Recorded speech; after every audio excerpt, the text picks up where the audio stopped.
Hello, hello, hello. Welcome everyone. We are back in P3D. Would you believe it? Aiguri Lee, wie geht's dir? Und Peter, hello. Nanok, hello to you. Tim, hello. V-Pilot, nice to see you. And Dr. Fred, moin. I hope you're all doing very well. So, did anybody else have just some issues with SimBrief? I couldn't log in at the moment, but just finished now, so I should be able to file the flight plan. Pre-file VATSIM. Voyager, moin, wie geht's dir? So we're flying, what, 23,000 feet? No, we're not. We're flying like 37,000 at least. So we'll file the flight plan. Departure time. Please use your airplane fuel system to set the desired fuel quantity. Departure time I set at...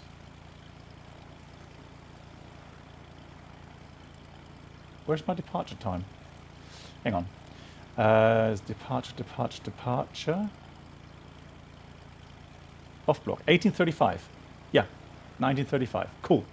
That is all correct. Gucci. We are, yes, it is a beautiful bird. And hopefully with some nice engine sounds today, because I have a different sound set.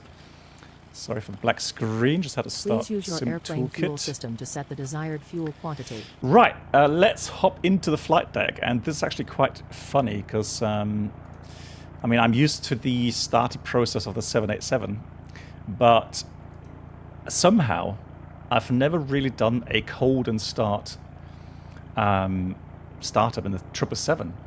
And it actually takes a while for this place to come on. And I always thought there was a bug in P3D or something, or in PMDG. Yeah, I'm doing well, Voyager. Dankeschön. 2 white, 2 reds. That's a very cool name. Thank you. Dekrishu, hello to you. Please use your airplane yeah, we're doing 2 flights today. To set the desired fuel quantity. We are doing 2 flights. Let me just get the overlay working, and then we're good to go. So, latest flight sim from SimBrief. We are flying on VATSIM pre-file. Okay, so now we are called UPS 71 Foxtrot. Lol. There we go. UPS 71 Foxtrot, and we are a 777F. Please use your airplane fuel system to set the desired fuel quantity. Yes, ma'am. We'll do so in a minute. And Nelio, good evening.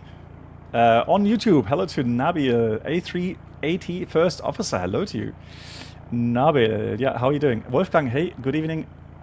Is there a different comment section in the addition here to... Yeah, so Nabil, if you hear me answering questions that you can't read here in the chat on YouTube, that's because I'm also streaming on Twitch. So I'm dual streaming. And hence why you have... Please use your airplane fuel system to set the desired sometimes fuel quantity. Questions that I answer that are on Twitch. Yeah, very good timing with the stream. Right, good. So what we've done, we've got the... we have the ground service. Where are we? There we are. So we have set the ground power to on. So that's fine. And let me just get the flight plan into the active sky to get a little bit more accurate weather. I am hoping... Please use your airplane fuel system to set the desired fuel quantity. I'm hoping for some, I don't know, some thunderstorms or something. We shall see. Computer restarter, what you mean? Which computer? Don't make me nervous. I hope everything's good with the stream. Yeah, thank you much, Nabil. That's much appreciated. Oh, yours, okay. Oof. Right, so we're going to put the battery on. As always, we just check that all the important switches are in the right position. So landing gear levels down. Make sure the wipers are off. We check that the Please use your airplane radar fuel system to set the desired fuel quantity. Is off. TCAS is off. We have the start switches off. We have the flap lever up as well, and then we are good to go. So I'm going to switch on the external power. And so now what you're going to see is the power up the aircraft. And it does take a while. And me, since I'm usually not so patient, I'm always like, something's broken. Something's wrong with the aircraft. Hey, Jalen, nice to see you. Use your airplane fuel system to set the desired fuel quantity. Yeah, so how do we set the fuel quantity? I guess it's just literally these engines. Good God. I guess it's always the same, really, isn't it? Let me just go get this brighter. Oh, this will take a while. That's why you have to wait until everything powers up correctly, because otherwise, yeah, you patient, you happy? Yeah, tell me about it. Please use your airplane fuel system to set the desired fuel quantity. Let's see if I can actually get the fuel. So from our flight plan, which we'll have a look at in a second, we're supposed to have 15.7 plus taxis. I'm going to take. Let's take 16 tons in this case, right? So I'm going to pop this out, and we took 16 tons. One thing, I checked the 747 freighter version to. Oh, that's pounds. Hang on. And the weird thing is, something I don't understand. The 777 from Please PMDG use your airplane fuel system to set the desired fuel quantity. Has a perfectly good lighted cockpit. The 747 is so freaking dark. It's just so strange. I don't know why. Love Concord, hello to you. That's fine. So we want to have that. ADF. RAS. No, I don't like RAS. Bank angle, yes. Then we want to have all. Oh, there we go. Please use your airplane fuel system. Yeah, let's have a to look. set the So desired fuel quantity. It's been 1 or 2 minutes already. Look at that. Now the displays start to come to life. That's how long it takes.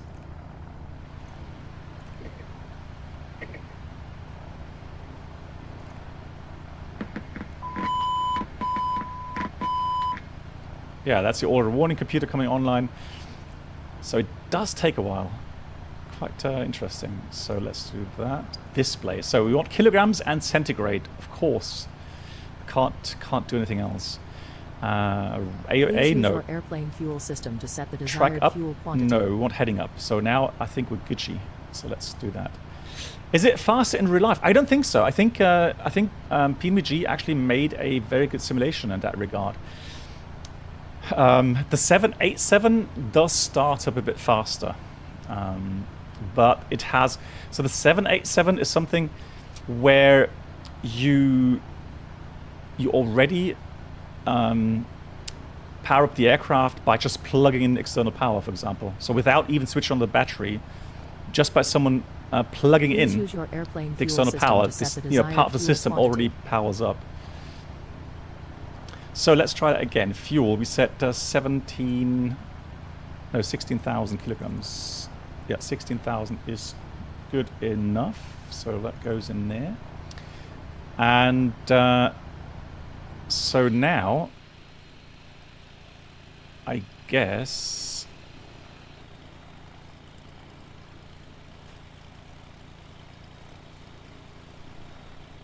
that should be good now.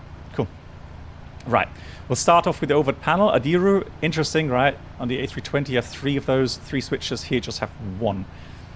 It just powers up the ADR and the IR units. AP will leave off for now, save some fuel. The emergency light switch goes to armed. Window heat is already on by standard. Hydraulic panel is set, so everything's off. That's fine. Seatbelts can go on. We want to have everything else here normal. Actually, let's do the fire test. That's something we don't do in the 787, which is kind of weird. Aero Sucre, yeah, right? I mean, so start panel is normal, fuel pumps all off. That is all on auto with the engine anti-ice, wing anti-ice. Nav light can go on. And we'll have the left and right packs on, although they won't work here. contrary to 787. 787, if you have like APU or the external power is strong enough, it will power the cabin air compressors to power then the packs on the ground. Here you actually need bleed air, and we would need bleed air from the APU, which is not running just yet. Cool. Then we'll go have a look here. We can put this to RTO already. Park and brake. So flaps. The alternate flap switch is covered and normal. And then we come here to the center panel. Going to put this on already. COM1 weather radar is off. And then we'll go to data link. We'll set up the ACARS pre-flight. So we are going from Sierra Kilo Bravo Oscar. So let's see who else is here. Yonex. Yeah, good evening, Yonex. Nice to see you. How are you doing? Oh. What? Bogota. Why is that invalid? Hang on.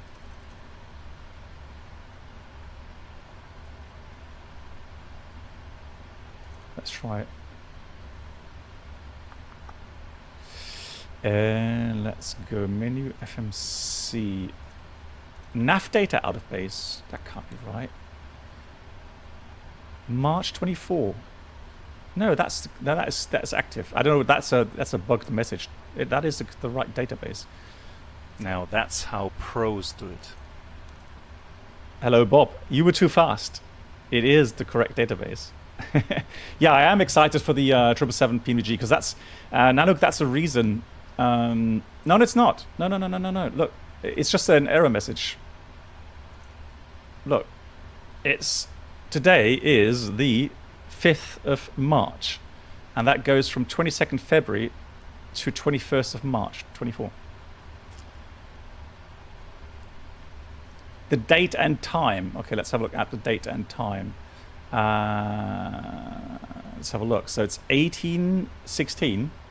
That's UTC. That's correct. And then the date. Oh yeah, you're right. Okay, so what I have changed is I put in summertime because of the yeah. Okay, so that's why it gives me the error message. Okay, but we are good. So regarding VATSIM, we have everything correctly set. So let me have a look here for the right routing. That's the one we have. Okay, Bob, understood. Thank you so much. So Sierra Kilo Bravo. Am I getting the ICAO is wrong? No, Sierra Kilo Bravo Oscar.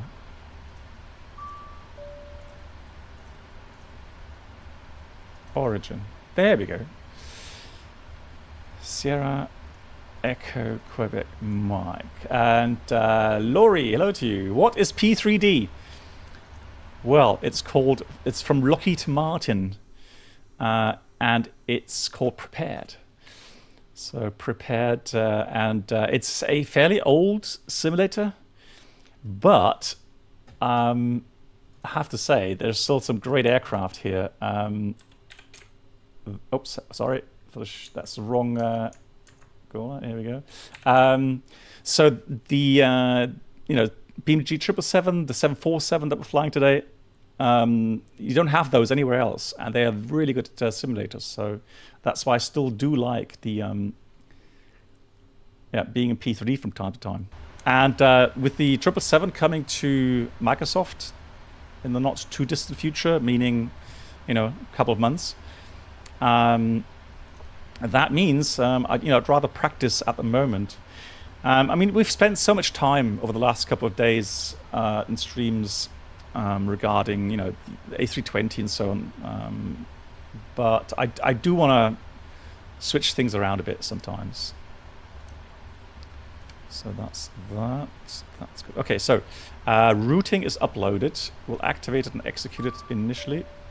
Now comes the wind uplink. So we go to the legs page route data, and then we go to performance uplink. We don't really.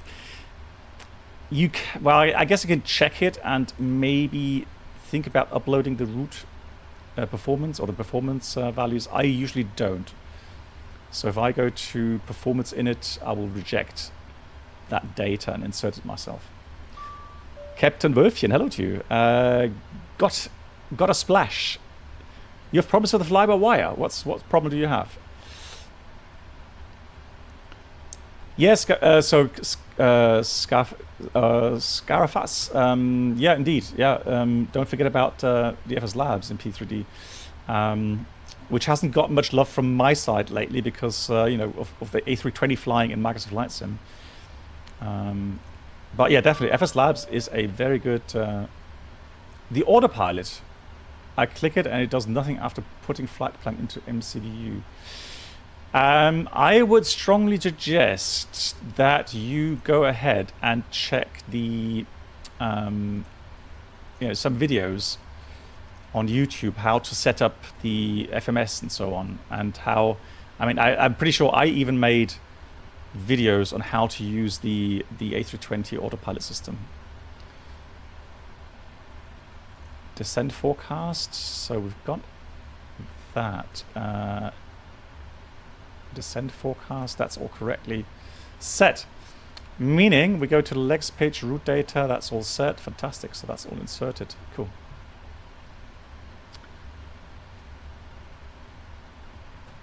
Not sure why that command doesn't work on YouTube. Hang on, let me just... So somebody asked if I'm a real pilot on YouTube. Here it is. Here is the answer.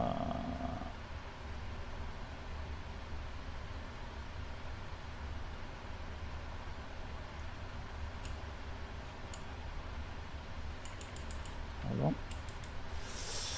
So there it is. There's the answer. Hey Jave, how you doing? Nice to see you.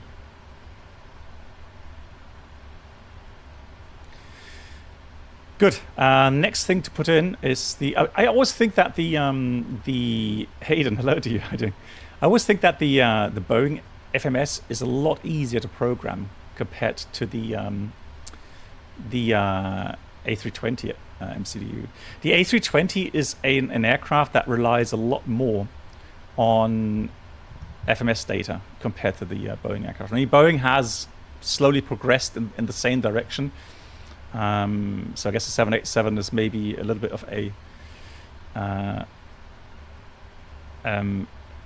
I guess more an A320 with its complications with the MCDU and so on, and the automation. But yeah, the older one, 747, 777, I always feel that the FMS is a bit easier to program. There's not so much that goes in.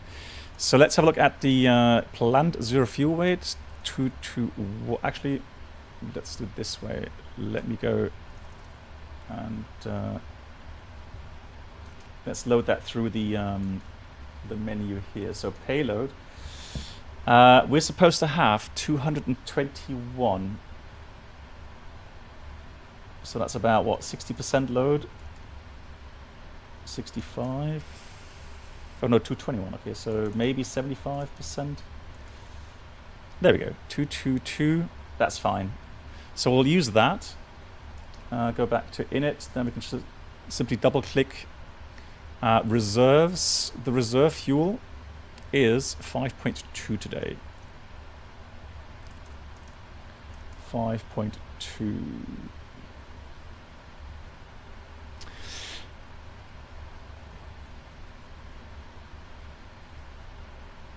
Yeah, but the thing is, so I love Concorde. The funny thing is that I am actually rated. So if I showed you my license, it would say type rated on the 787/777. So I do have a 777 type rating. However, I'm not yet completely trained on the 777, so I would need some simulator training. We're gonna go 370 to then have you know. The full rating to flight in real life. Exactly, Ali. So it's a common type rating, 787, 777. It's you can fly both. Which app is this? This on the window here. That is the Sim Toolkit Pro. There we go. Lewis, hello to you. Yeah, thank you, Lewis. So Lewis has already answered the question for you there. Good. That is all inserted. Then we go to thrust limit, and what's missing now is the performance data. Now we're going to wait for the final load sheet to come on, meaning we're going to have Boarding requested. Do you want to board crew? no, we're going to have now the aircraft loaded. Oh, sorry, charts. Yeah, you're right. Sorry. The routing, is that a routing? Hold on. The routing is as follows. Doesn't that work? Exclamation mark route. No, it doesn't work. Hang on. I guess I haven't activated it here. Settings. Hold on. Settings. Streaming. Config. Command. No, it is. It should. So exclamation mark route should actually give you the route. So I don't. Well, no idea what's not working.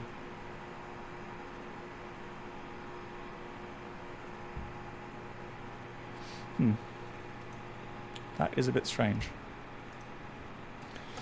Anyways, then I'll give you the. I'll copy it from the sim brief here. So that's the routing that we're flying, if in case anyone wants to fly along. I am on a VATSIM. Now you don't have to be on VATSIM. You can just fly along as you like. Hey, Giftzwerg, nice to see you too. And Math, hello. What graphic add-ons do you have, especially for P3D or? So the only thing really that I have changed is through something called RD shade. I'm just started up here. Now RD shade is a shader program, as the name says, and you can actually live edit settings. And you can imagine there's just so many different settings here you can actually change. It's incredible, and you can actually download presets and then apply those. So yeah, definitely the preset. Okay, let me have a look. The preset I am currently running. The active preset is Pilot Jeff Realistic preset. That's the preset I'm running. Raibonos, hey, moin moin, Enstepke, hey. Yes, doing good. I'm actually in a very good mood because my schedule got changed. So I should have gone to Frankfurt tomorrow for a simulator mission, but it was cancelled because of the strike going on tomorrow. And so I would have had a really hard time to get to Frankfurt, but they're closing down everything really. So that's why I'm not going to go to Frankfurt tomorrow, which is nice. Yeah, everyone's strike. So it's the railway that's on strike. We got Lufthansa on strike, or the ground staff Lufthansa on strike. So many Lufthansa flights being cancelled, and since the ground staff is on strike, there's nobody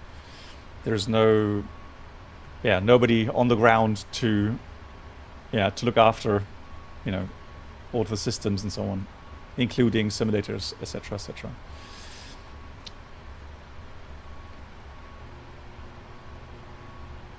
Yeah, Bob, I just thought about that. Yeah, that's really sad. I really, honestly, I felt really, really sad for you there. Copy the route. Although, let me just finish the preparations. So let me check the weather. Right now, we have following conditions. So here we got 150 at 7. So 14 left is a good runway. Although, let me just make sure that we don't have to taxi too long.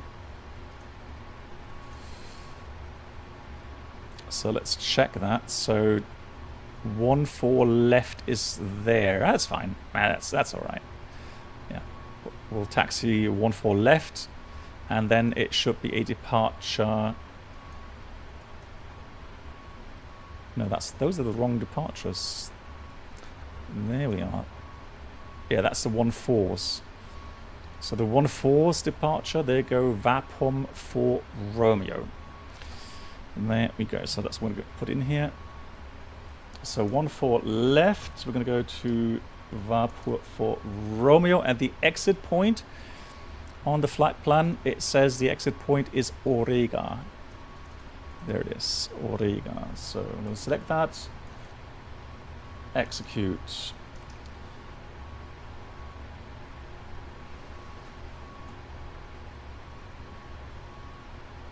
Ooh, that was a nasty message, Mark. GG's, that was fast, Mark. Nice. Right, so there we go. Shots fired. Smoking colt. Mark, I hope you're doing well. How are you? Then. Oh yeah, Nabil. Yeah, I'm very happy with my career. I'm very blessed. Absolutely. Yeah. Der Drehflüger, hello to you. How's your flying going? Sehr gut, exactly. Could you try to flight maybe tutorial video, one screen and other screen have game open? I have mandolin. Yeah, no, I can't do that, I'm afraid.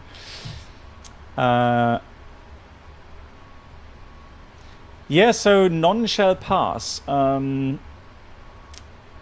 mean, it sounds like you have enough, you know, old sceneries available and so on.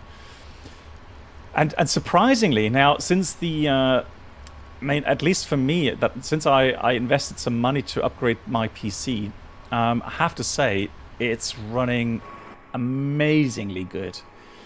So I've locked it at 60 FPS now, and we think it's so buttery smooth, absolutely incredible. Really, really fascinating.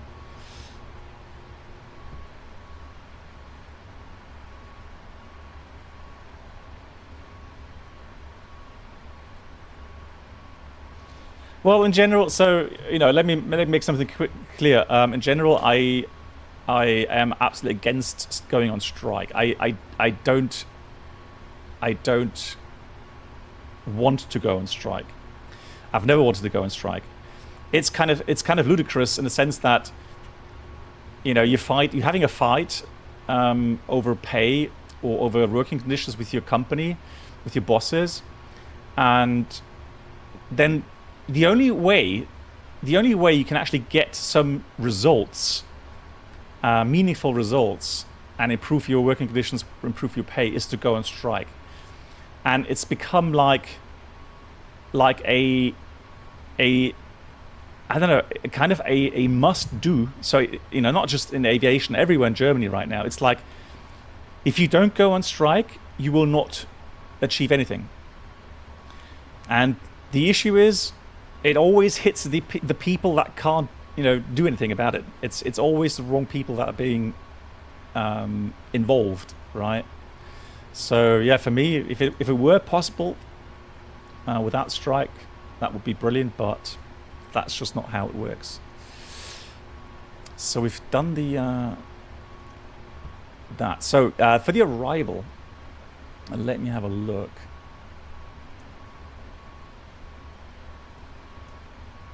So we're gonna go over the VOR.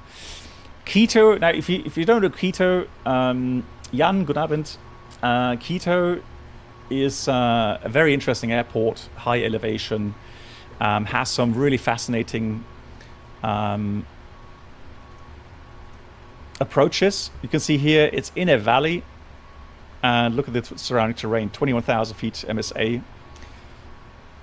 Absolutely fascinating. For the approaches, now the weather today, let's see what it favors. So we got variable 5 knots at the moment. So we're free to choose then. So let me choose an interesting approach. The R and P approaches are the ones that are the most fascinating. So we're going to take the 1.8. Let me just check the descent winds here real quickly. Non-shell pass between X-Plane 11 and X-Plane 12 P3, and I have to spend at least $10,000 for all the planes. Yeah. Yeah, non-shell pass, I mean, for me as a content creator, so we got southerly winds, so yeah, we'll take the 1/8. So for me as a content creator, I've spent, I would say, the same amount of money over the last 7-8 years that I've been in flight simming now.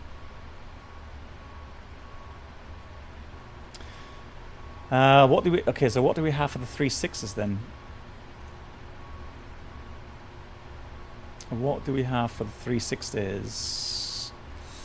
We have. Oh, that's a nice approach. ILPEX. Are we coming via ILPEX by any chance? No, Quito. Yankee. X-ray. There we go. Oh, yes, that's the one. Okay, we'll take this one. So we'll take the 3.6 and we'll take the RMP X-ray. Or whiskey. Hang on. No, X-ray. Perfect. So with the implementation of area navigation, it made way for some very interesting approaches. And these can be flown by the heavies as well. So that's really cool. So that's what we'll do. We'll take the X-ray 3.6. So departure arrival. We'll have to go to Quito first of all. Then we do the RMP Whiskey 3.6. X-ray 3.6, sorry. X-ray 3.6, there it is. And it's going to be via, well, via Quito. So I'm not going to select any of these. I'm just going to go execute that. And let's have a look at the legs page. So Quito. And then we're supposed to go to Quebec Mike 001. Hang on. Quito.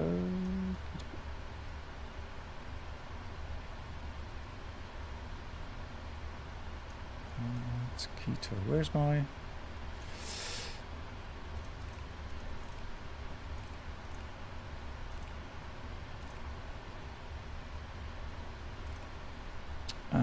selected something wrong. Hang on. Let me just find out.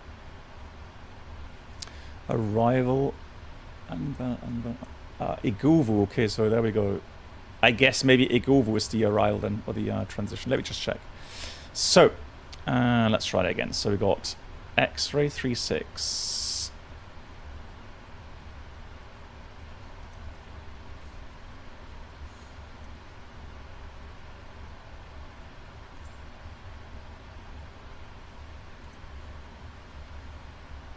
Okay, let's try that RNOC transition initially. Because then it should have the waypoints, correct? Yeah, there we go. So I'm going to put this waypoint into the discontinuity, and then we should be good on that. So plan page, let's have a look here.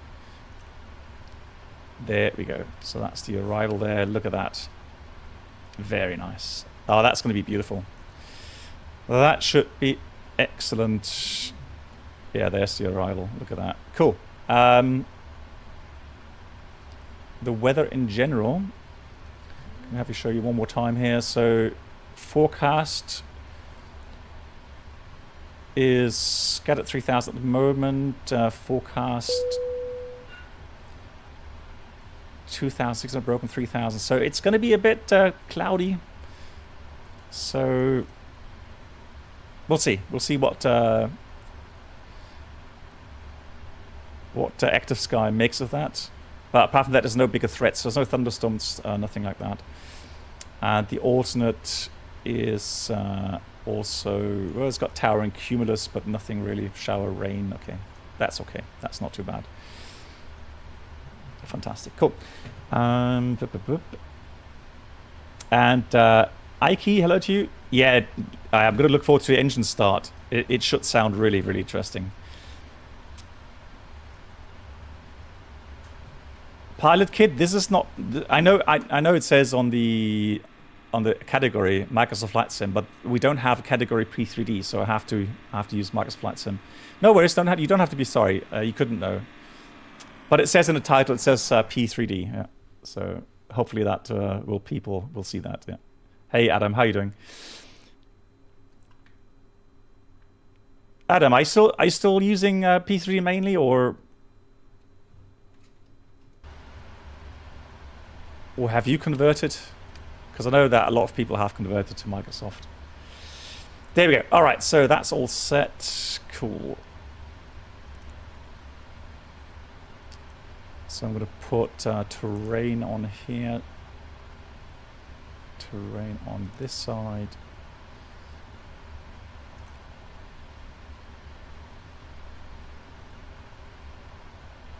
Let's start the APU.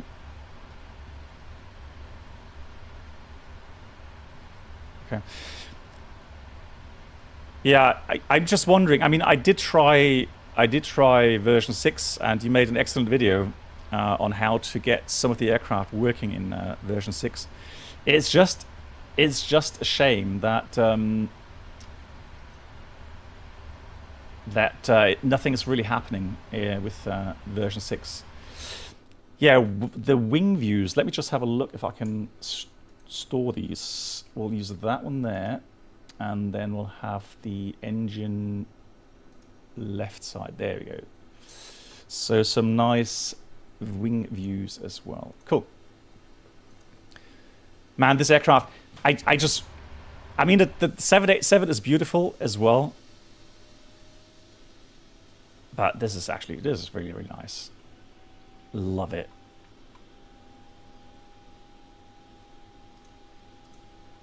Captain Mitchell, hello.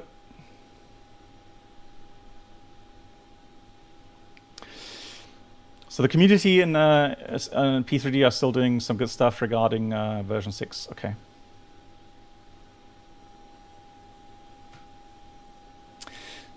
Yeah, I mean, yeah, I would say from what I've seen, yeah, version 6 does have some nice visual improvements, absolutely, but yeah, I don't know. It's one of those things.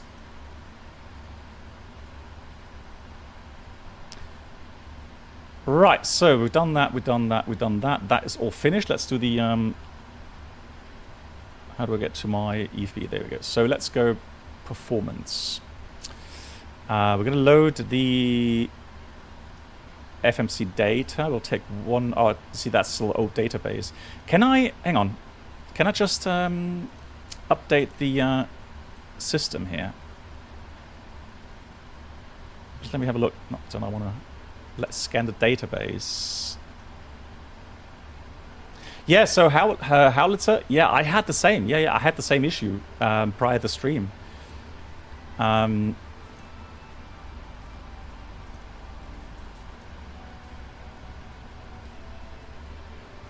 Yeah, but it's working now.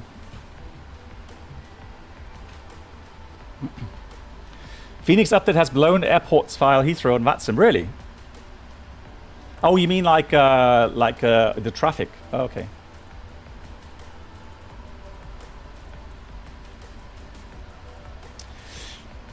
Okay, so Adam says that it Orbix are updating everything. Most airports work or can be reworked. Okay, maybe I'll have a look again at some point regarding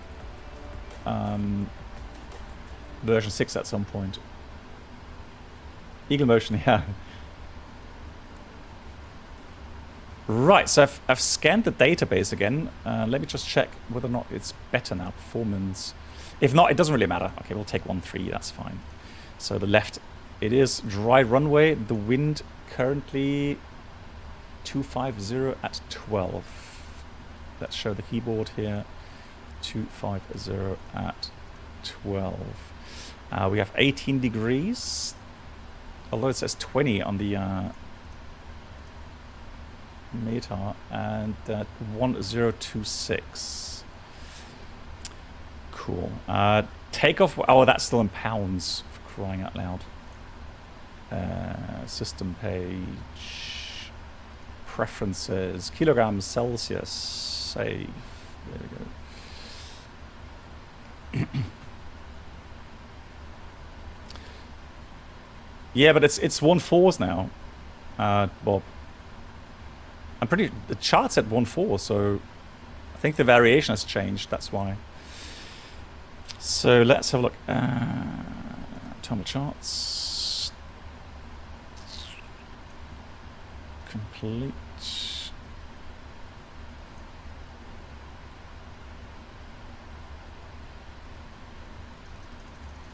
Yeah, 1.4 left. Did she install profile? Oh, you were answering a question. Okay. Does P3 use photogrammetry? Well, there are some add-ons like Orbix. They have some photogrammetry-like sceneries, yeah. So they call it True Earth, for example. So, I mean, they're quite large in size, download size, installation size, but they make the sim look very nice, yeah. People are surprised when they say, "What? That's prepared."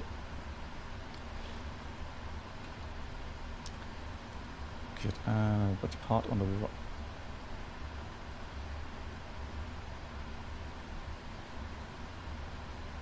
Okay. Bob wants to depart on 1.4 right. Okay. We shall depart 1.4 right. So we go 1.4 right. We said it's the Varport 3 for Romeo, and the endpoint is Orega.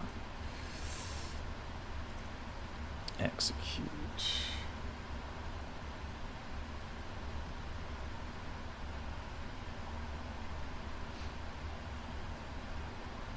Oh yeah, Jan, you're right. Yeah, I did see that as well. There's a video about the MD-11, Lufthansa MD-11 cargo plane that landed at Quito. Yeah. Very nice indeed. Cool, so now we can actually copy the routing, and then we'll enter the final values here into the performance page. So let's do 1.3 right in this case. Right, that was 250 at 20 degrees at 1026. Beautiful weather here. And then we gotta do weight and balance. We are going to read from aircraft. So we have 0 fuel weight 222.2. Fuel is 15.9, that's correct. Taxi out will take 300. So we'll take 300 kilograms there. And the planned trip fuel on the flight plan, you find it down here, 7870.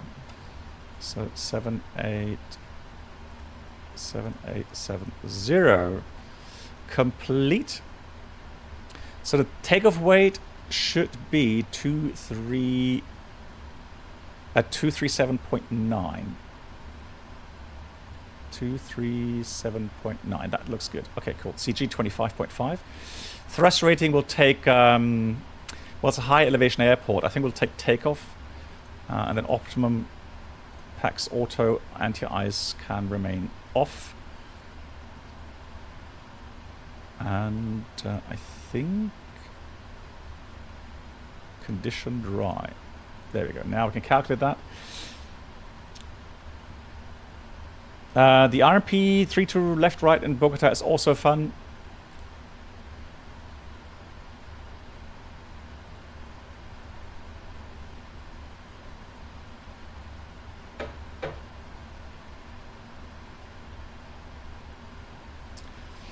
Fahrenheit?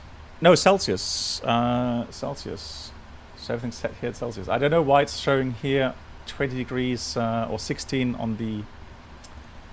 Just checking this condition here through active sky. Bogota, it says 18. So META is old. No, actually that's the newest one, 20. I have 18 on active sky, and here we got 16. But 20 is on the safe side. That's a good thing. So that means we can go ahead and send the output. No, we can't send the output here. Okay, so it's a flap 5 takeoff. Takeoff 1 with 38 selected. So let's go. So we're going to take the flap 5. Then we've got takeoff and 38 degrees Celsius. Climb 1 is fine, and then we'll take these speeds 150, 153, and 154. So dial that in. 154 V2. Best engine out. Climb out speed. Jim, because a lot of aircraft, you have to do workarounds to get it working in version 6. And I had an issue a couple of weeks ago with version 6 where it wouldn't update, and then I would have had to reinstall everything from scratch again, and that was just, for me, yeah, just too much. I didn't have the time for that. Good. We can have a look. We'll take the external power off. Let me just check the electrical page here, make sure that we have everything correctly running. So APU generator is supplying the left side, external power currently the right side, but we could take that off. So now the APU is powering everything, the whole electrical network, and that means we can tell the ground staff to reduce or remove the external power.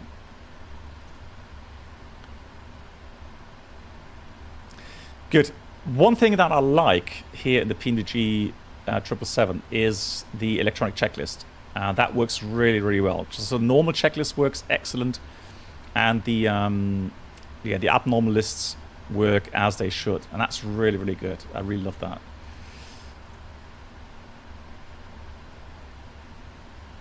And that's one of those things that you know, as the PMDG 777 comes out onto Microsoft 2020, you know, if you already know your way around that, know how to use the checklist, then yeah, it's going to be a lot easier. So we said it's going to be the VAPOM departure. So let me go page down. VAPOM, VAPOM, VAPOM. It's not there.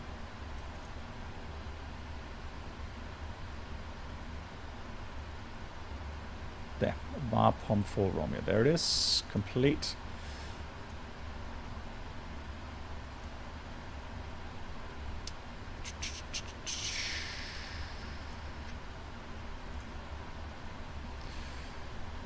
Right, let's zoom in.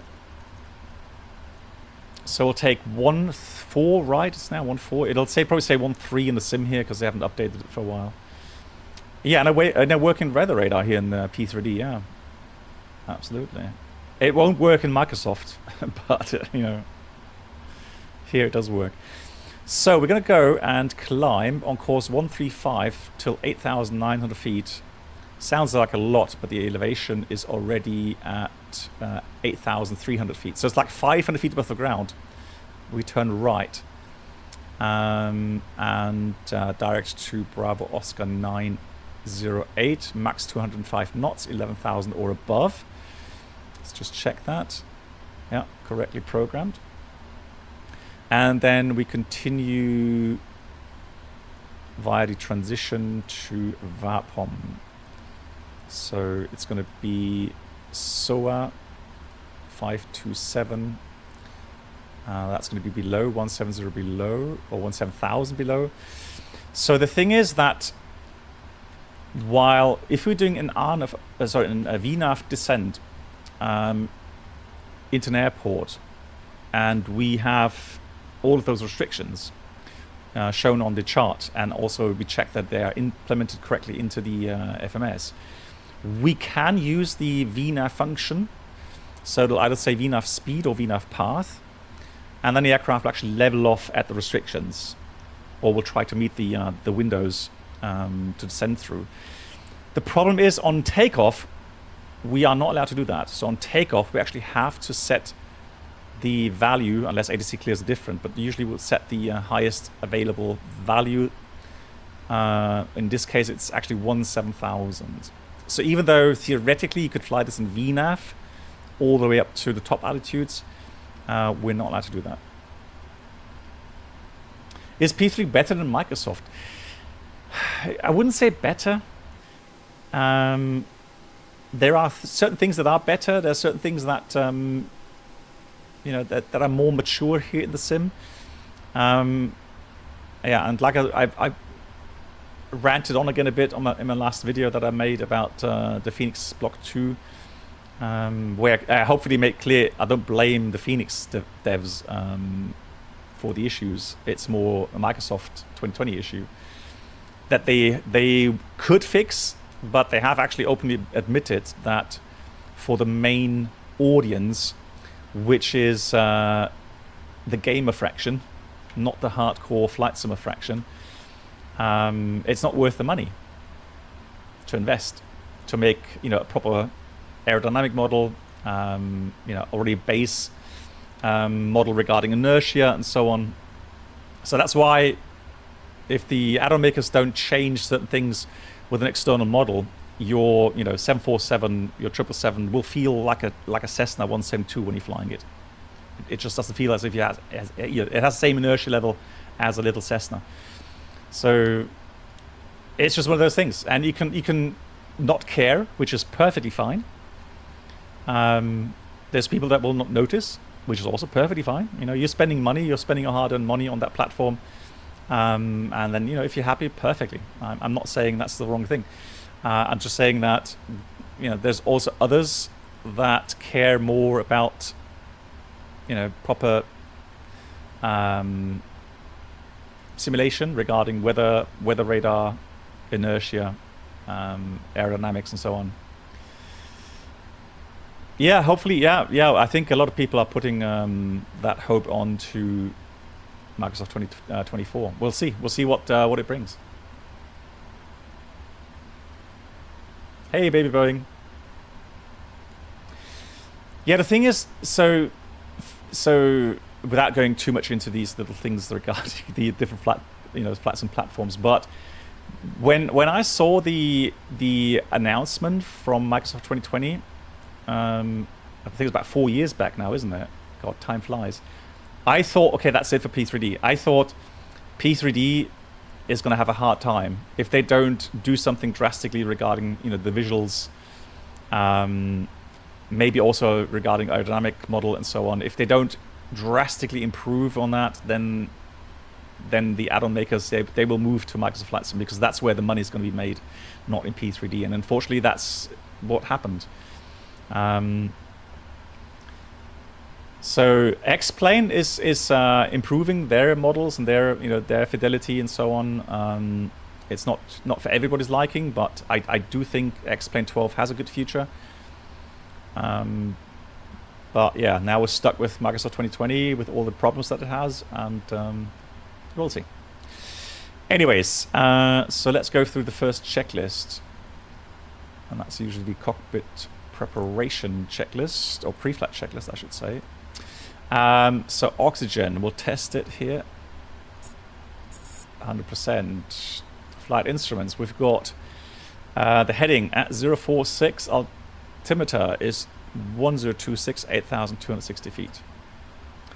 And the cool thing is about these checklists, there are items which are not sensed, and there are sensed items. So the checklist system sensed that the parking brake is set and that the fuel control switches are cut off. So it's already ticked those off for us, and we don't have to read those. Those that are already, it's all business, Jan. Yeah, absolutely.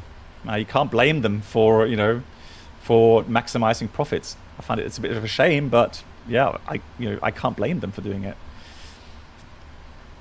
So these two we've ticked off, and once you've got all the items ticked, it will say checklist complete. So pre-flight checklist complete. Then when we press the normal button here, and guys, this is the same thing. This will be the same thing for Microsoft Flight Sim PMDG.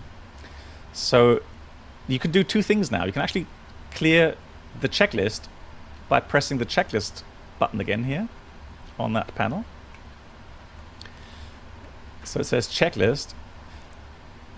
That will blank the display, and then the next time you call up the checklist again, it will come up with the next checklist in line, which is going to be before start checklist. Aboard the Captain Black Box Twitch right, and you start ticking off those things again. And you can see here the beacon is already self-sensed. The rest of the items have to be set and confirmed manually. Premium flight entertainment will be served. Thank you. Just a quick reset before getting back to studying for the MCC. Nice to see the 777. But I can see that Mr. Tomboy has resubscribed 21 months. 711 thumbs up. And let me have a look why I'm not hearing the audio. And I want to hear that on the... let's try aux 1. Okay, so Mr. Thomas, thank you so much for the kind words and the 21 months. I'll be doing well. Oh, Bob, yeah, sorry, yeah, I did read your message there. Apologies. Yeah, how did you get to play through OBS? Yeah, so the thing is that the Phoenix announcements, PA announcements, they are on a separate soundtrack, and so you have to implement that manually in OBS as a new soundtrack. So a track itself. I'm channeling everything through something called Wavelink. So I'm using this, and so on the Microsoft, I choose the, let's say, the aux 1 channel, and then feed it through there. Let's do the rest of the items before start. Now there's no control here, so we don't have to get clearance. We're going to do the following. We're going to go to doors and then close all. Nice feature.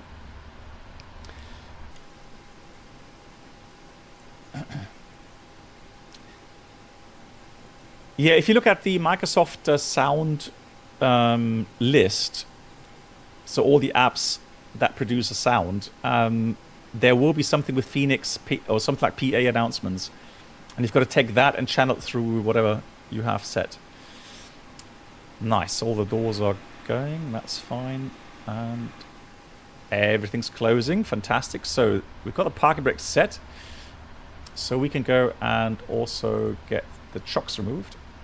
Ground power is removed, and then we'll do the before start flow. So the captain only has 2 items really. He sets the V2 speed, so the autopilot panel, LNAV, VNAV, and the other thing he does is he sets the trim. Now I can't set a trim just yet. I have to wait until the hydraulic is on. So we're going to take the right ilic to auto, make sure that's powering up. And the reason why we're doing this is to prevent a fluid transfer between the left and the right system. And just go and pop the... oops. Don't do that. Let's just pop the hydraulic panel. There it is. So now I can see the right-hand system is powered on. The right engine pump is still off, so that's why this is still showing a fault light. That's normal. That will go away once we have started the engine. Now we go with the center. So we'll switch on the center pumps. So there's electric pumps and the air-driven pumps. And right now, only the electric pump is running. It's a certain logic that, depending on the demand, if you're moving, landing gear or flaps and so on, it'll actually then power up some other pumps, air-driven pumps or electric pumps. It switches those around between even days and odd days. So, but that's an internal logic. You don't have to worry about that. But just in case you're wondering why you switched on these pumps and they're not running. And then we do the left ilic pump. So now I can see that all of the 3 systems, left, center, and right, are powered up. Next we go and switch on the fuel pumps. Nothing in the center tank, so those remain off. That's all set. Beacon goes on. In the meantime, I'm going to set my trim to 4.25. That is set. And then the first officer also sets the engine page. We'll set the squawk. So we're going to put 2000. We are on VATSIM. Transponder on. And what time is it now? 1900. So we'll set 1900. And the flight time. Nobody asked about the flight time, strange enough. So the flight time is 1 hour 8 minutes. 0108. And time, estimate time en route, and we are UPS 71 Foxtrot. I don't think you have to do that. That's just for the PMDG. What's it called? They've got something. The airline is 5X. Thank you much. Thank you. Cool. If Microsoft incorporated X-Plane or P3D flight dynamics and weather, would we have the perfect sim? I'm waiting on an opinion on my... Yeah. Well, so Neon Wings, it's so people sometimes ask me, why are you whining on about Microsoft Flight Sim? Just you accept the fact the way it is, and I am enjoying Microsoft Flight Sim. I wouldn't be flying on it if I didn't enjoy it, but it's more because of the add-ons we have there, the Phoenix, the PMDG, some good G aircraft, A2A Comanche, for example, etc., etc. So the sceneries are brilliant, the cloud simulation is brilliant, so the visuals are really, really good, but it breaks my heart. It really breaks my heart to see so many things in the background that are so rubbish in Microsoft Flight Sim. And sorry to say it that drastically, but they are so rubbish. It just breaks my heart, because Microsoft could be so good if they cared about the minority group. Right, so I think we've done everything. Let's check the checklist. And so we're going to go... hang on, what does that say there? Supernumerary signs? What? Supernumerary. I've never seen that before. That's the freighter version. Yeah, interesting. I've never seen that. Yeah, Florian. Hey, yeah, I've never seen that. MCP, we've got V2154, heading 135, and altitude is 17,000. Takeoff speeds V1150, VR153, V2154. CD pre-flight is completed. Trim is 4.25 units, 0 and 0. Taxi takeoff brief. I didn't really do a taxi briefing, did I? Although I think... Yeah, I did tell you that though, didn't I? Hang on. So let's go have a quick look here. So we're taxing out, we're parked here, we're taxing out on Kilo full length, 14 right. That is pretty straightforward. Cool. And that CV4 start checklist completed. Let's put the engine page back on, there it is. And then we'll call up for pushback. And now comes the cool part.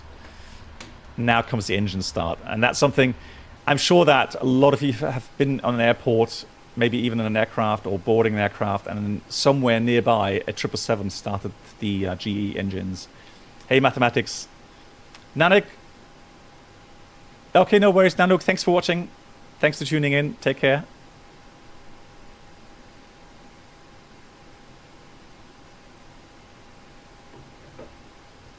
The Rolls Royce are better from the sounds as well. I always thought that the sounds aren't quite as juicy and beefy.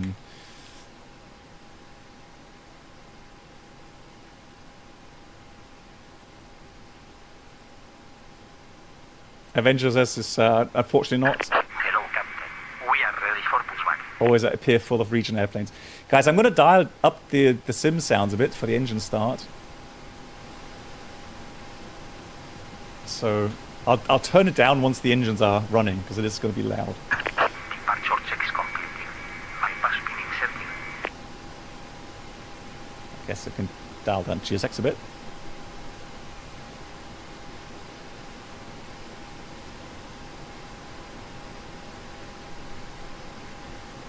Really, Jillian? The fly-by-wire VAPOM for Romy flew you straight into a mountain? You're joking.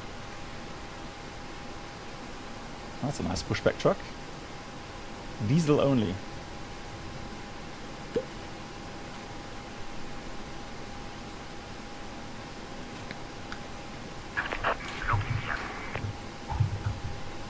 Hey Jehu.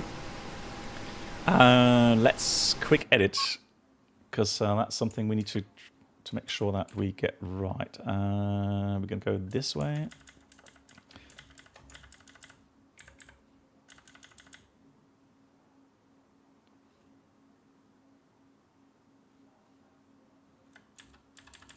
Well, the thing is also, I mean, you know, if nobody complains about certain things that, you know, we are passionate about and we want to have changed, well, you got to speak up. You got to let them know. The thing is, of course, they will always go with the masses. So, but anyways, why not? Why not complain, right? Exiting from editing mode.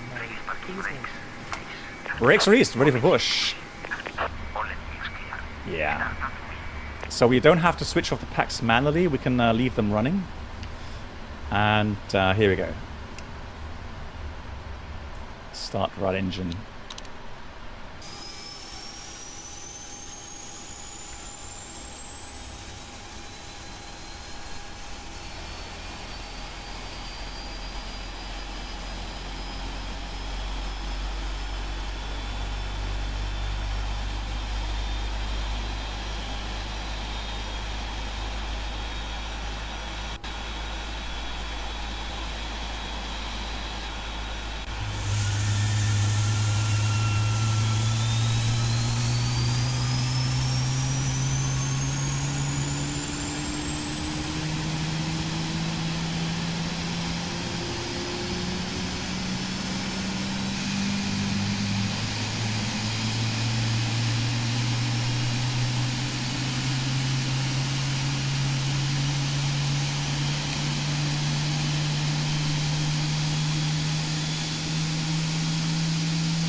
Yeah, I need a cold shower? Okay.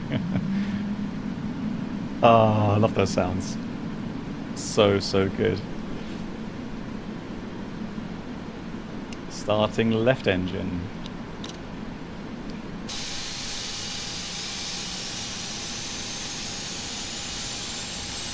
Yeah, that puff of smoke is nice, right? And HD Sim, hello to you. Adrian, hello.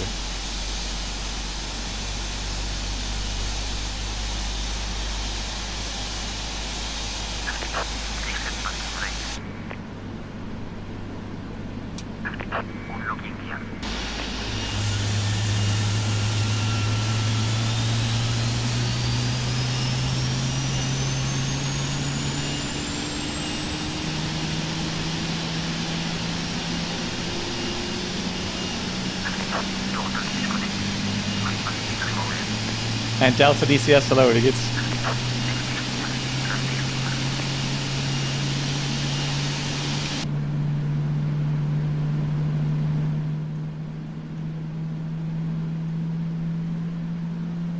I really hope that they get the sounds right in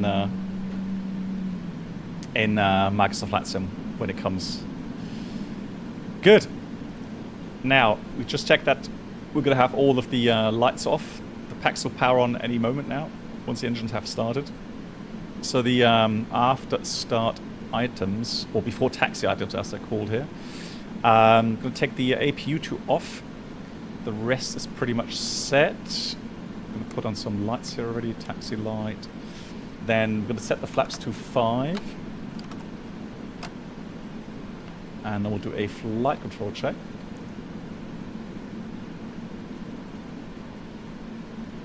There was the all clear signal by the ramp agent. So the aircraft is cleared from all of the ground equipment. And we're good to go. Fogman Turtle was watching a footage from a 777 taken off today, and I was wondering why the flaps that are close to the windows are moving around the flaps further than the wings. Oh, you mean... Hang on. Just... preferences, camera, control axes, general, where's my camera, motion effects, there we go. So if I go,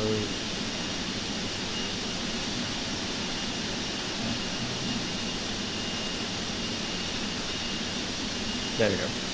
So, you mean these things here? These? They are flaperons. These are not really the flaps. I mean, they move as well, so they kind of droop, but they are called flaperons. They're not flaps. They're part of the flight control system for the roll axes.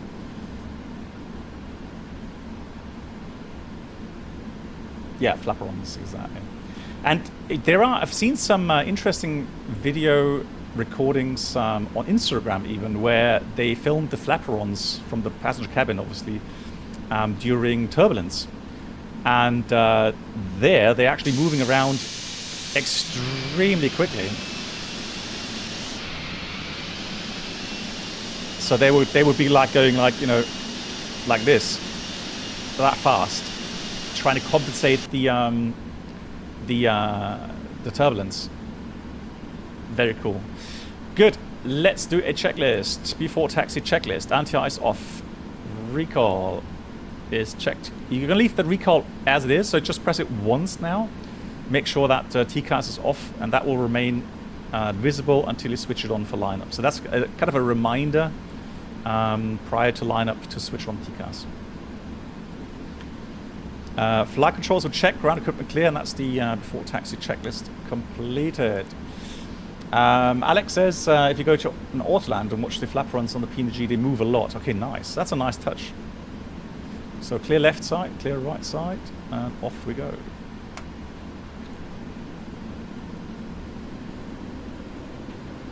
Quito, Bogota traffic. UPS 71 Foxtrot taxiing 14 right in Bogota. One brake check. Brakes are working. Fantastic. And BMW Charlie, hello to you.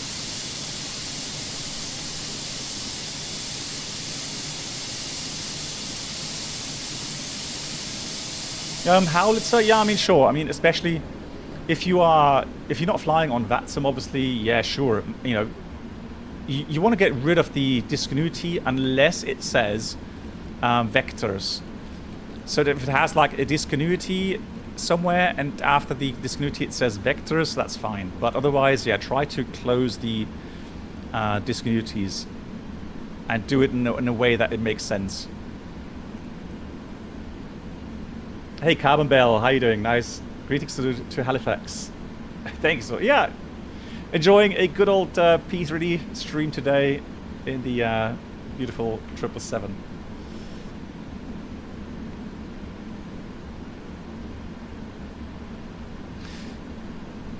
So regarding the airports here, a lot of them are high elevation airports, and Bogota is actually, will be interesting. It could be that we're going to get Bogota in our routing segment next year. So I'm maybe flying to Bogota IRL next year sometime.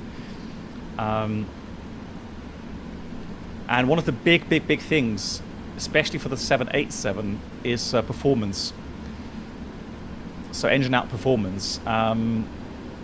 You have a lot of mountains surrounding the airport.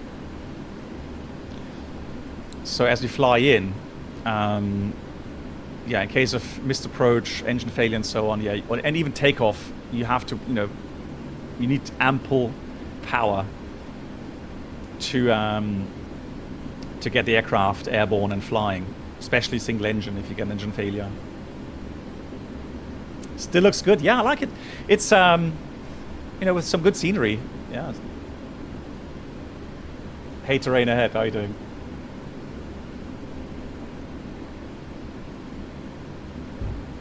Oh, 34. Test. Should be taxiing more than 30 knots. Actually, heavy aircraft. So here's the thing with heavy aircraft. What you shouldn't really do is taxi it at 30 knots. The thing is that the tires, obviously, if the aircraft is heavy, they are under a lot of stress, and so the wear on the tires and the temperatures and so on, yeah, they can vary greatly. So you want to treat the aircraft.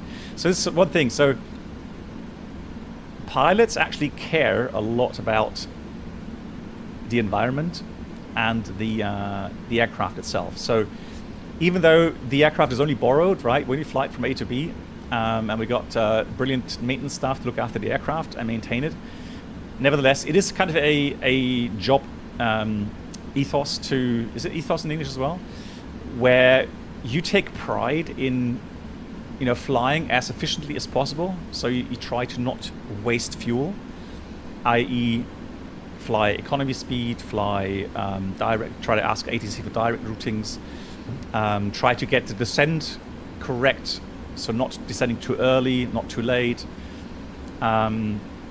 go for optimum flap settings, etc., etc. So, you know, we take pride in saving fuel, and of course then also treating the aircraft so that the wear and tear is minimized. And we actually do have some background infos in our documents that will let us know, you know, how we can treat the aircraft better. And in the Airbus FCOMs, it'll usually be, or the training manuals, it'll actually be under green procedures. So they actually have a chapter in Airbus saying green procedures for that. Stormy Fly, hello. What are the differences between the 777 and the 787? I understand they share common type. Yeah, so the 777X, so the newest one that will come out next year sometime, hopefully, there the similarities in the cockpit are so big. So it really looks like almost a 787 cockpit now. Talk about the 777X. The older 777s, they do have a different looking cockpit to some degree, right? However, the functions, so, you know, be the autopilot panel, be the FMS, being the overhead panel with hydraulics, electrics, fuel, etc., etc. That is actually very similar. So the and the 777 is also a fly-by-wire aircraft. There's a lot of commonality between, you know, the systems that are installed regarding fly-by-wire. Yeah, the Zero, so there's two here. It can't really see it that well, but you check the aileron trim. So there's a little marker here. You see that little triangle there? So you make sure that's 0. And you can actually apply aileron trim. So if I apply aileron trim here, hang on, let me just have a look if I can do that. So there's a trim switch here. All right. So I can actually set the aileron trim, you see. But for takeoff, that should be 0. So that's why, you know, if maintenance has done some work on the trims or something, yeah, you would check that mark is at 0 and the rudder trim is at 0.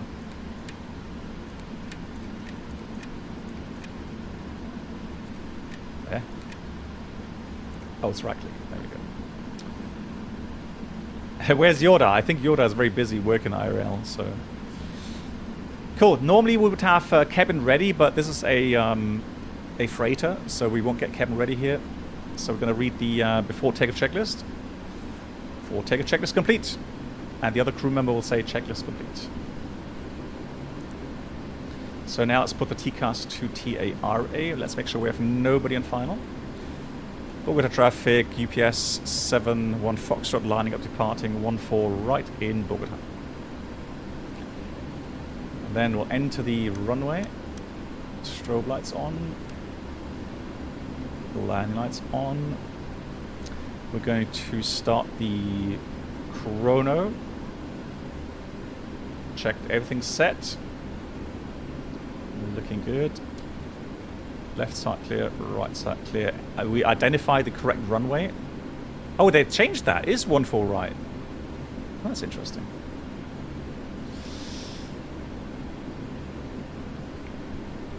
We have to do a lot of oversteer. It's a long aircraft.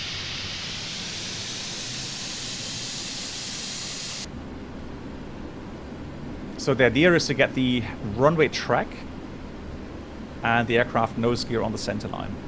Used a bit too much oversteer. Yeah, let's hear the sounds. All right, are we ready? Everything's done. Lights are on. Let's do this. Oh, hang on. Where's my...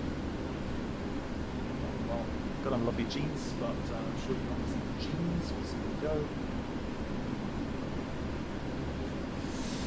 There we go. Alrighty, let's do this. Spool up 40%. Press the toggle buttons. Take off.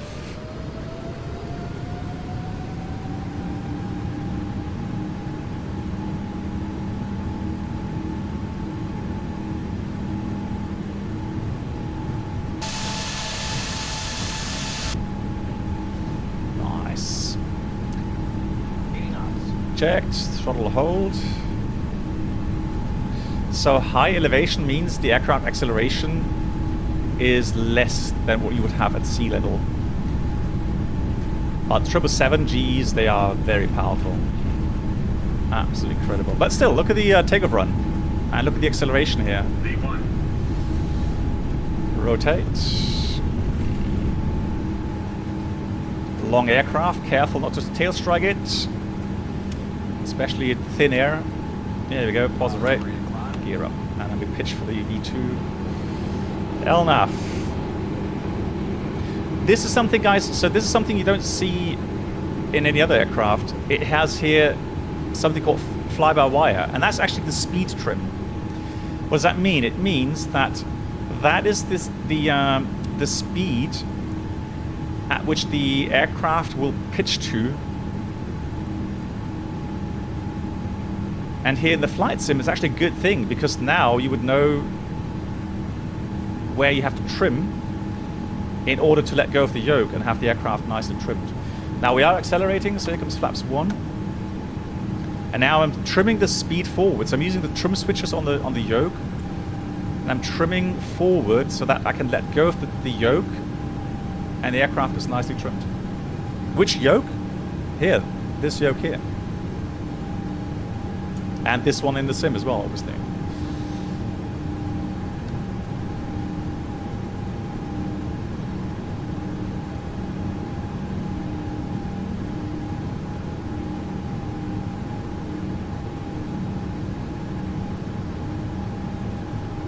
Now we're still speed limited at the moment. I'm surprised at the minimum speed marker there. So now we'll speed up. But that's why we have the flaps still at 1. 11,000 above, that's fine.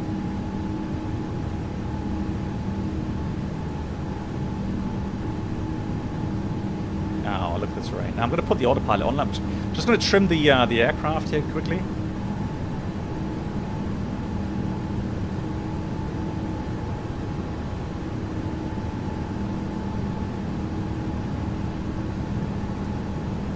We would have to ask for higher speed with ATC, but we don't have control here. So autopilot's on.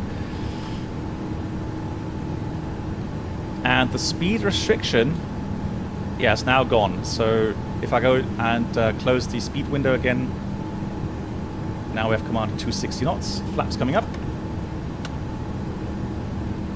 So we're thrust rate, LNAV, VNAV speed. Those lights off. And once the flaps are up, we will read the after takeoff checklist. After takeoff checklist complete.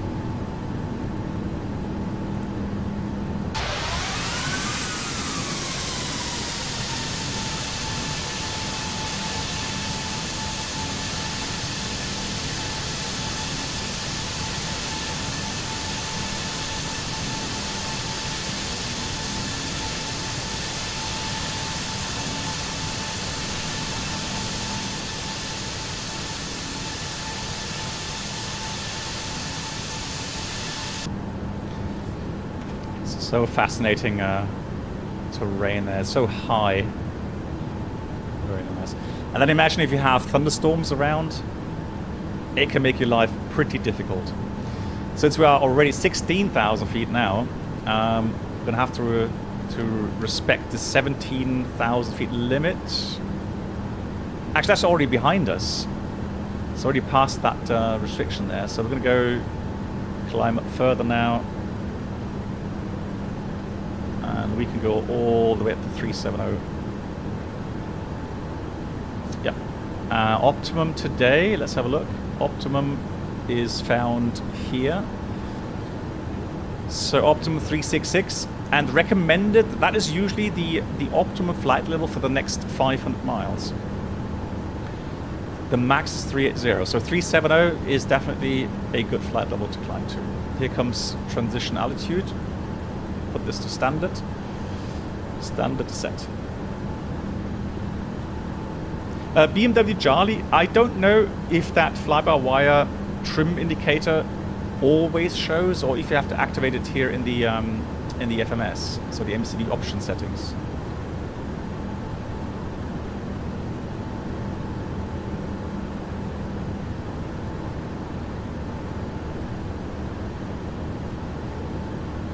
Andrew, hello to you. How are you doing?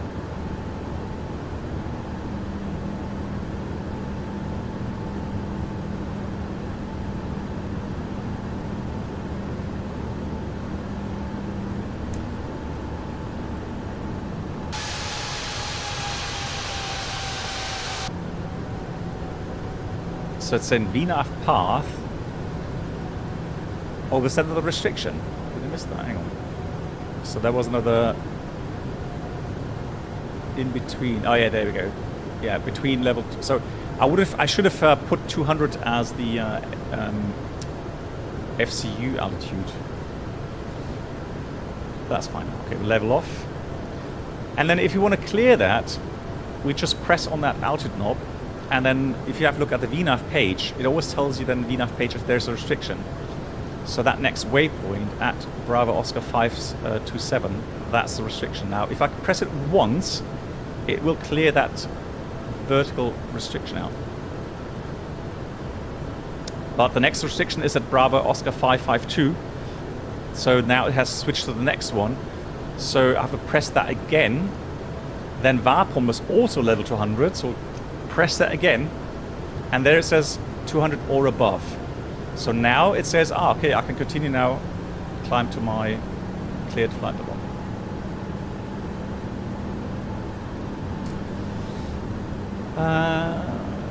Vulcan, what happened to channel points? You mean on Twitch channel points? The thing is that we have our own channel points. And we're doing that through Streamlabs.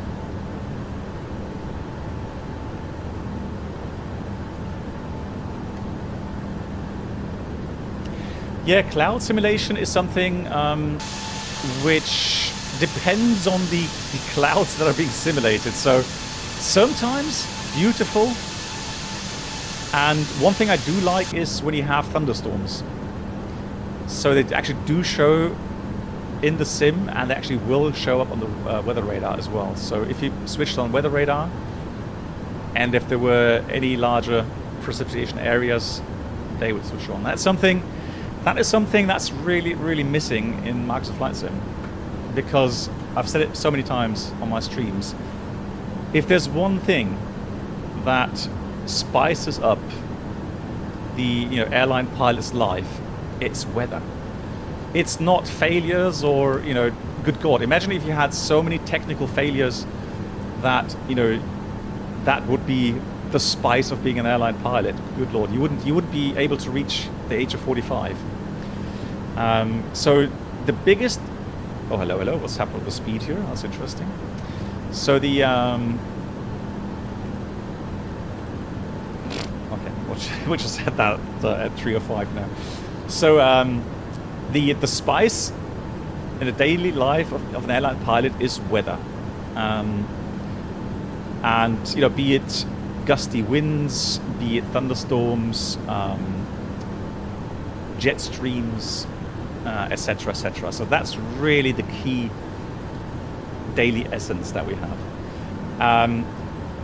If that's missing in the flight sim, well, you're missing out on realism, and that's the thing. So visually, Microsoft does a great job showing these bigger rain showers. They're moving with the wind, perfect. But yeah, with the airliners, they just do not show any sensible manner. Exactly. Active Sky is the connection there. So Active Sky will take the weather information, and if it has thunderstorms in the action report, it will then simulate isolated thunderstorms. Sometimes it's not perfect, so sometimes Active Sky will overdo it and actually have too many thunderstorms shown. But hey, I mean, in the end, it's a flight simulator. Can't have everything.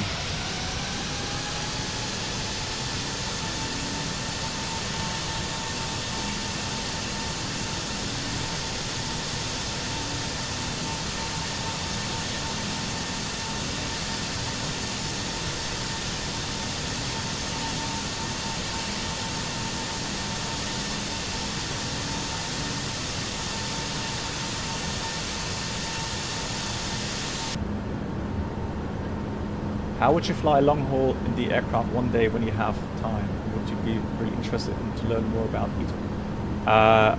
What do you mean? I do fly long range. I do use ETOPS whenever I fly.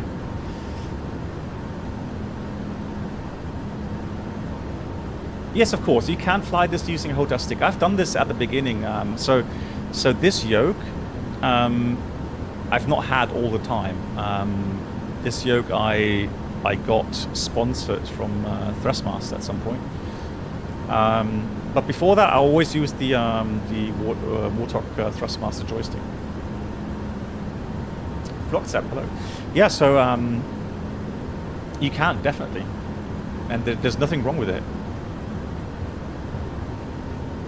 You can't expect a flight simmer to pay hundreds of euros or dollars to get, you know, yoke, stick, etc.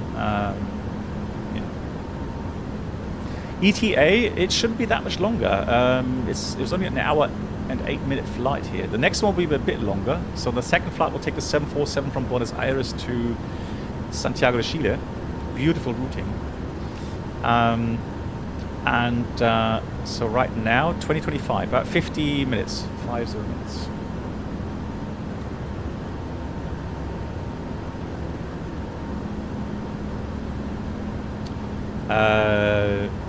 Be kind, yeah, sure thing. Oh, you meant in the sim? Okay, BMW. I've talked about ETOPS and so on. I can, time permitting, I can do another long-range flight.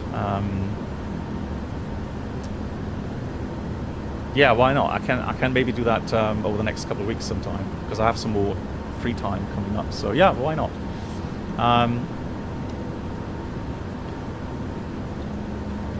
Cross the pond, Gillen, is that? Hang on, is the? But that's April, isn't it? Is the bidding end of April? So the bidding hasn't started yet. No sign of it. So okay. Thanks for the reminder. Mark will definitely remind me. I think, right, Mark? So let's go back to manage speed. No. Oh, the voting. Okay, so the voting opened.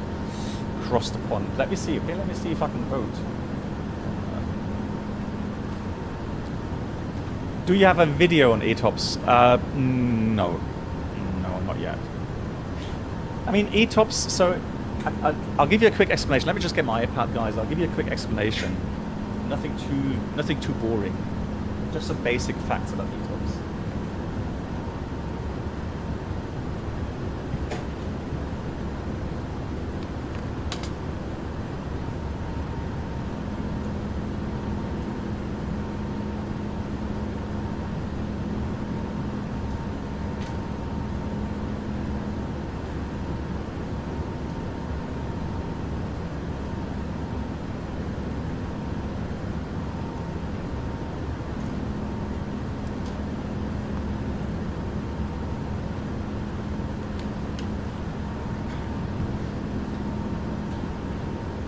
Hey, I love Concord. Oh yeah, the voting. Yeah, thank you, Mark. Thanks, Mark, for the link. I'll go there right now to vote. So what have you guys voted on?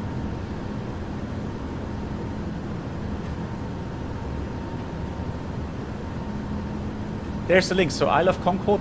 Mark has just, Lindley has just posted a link for that. So what do we have? We have top 5 Americas. Oh, Montreal.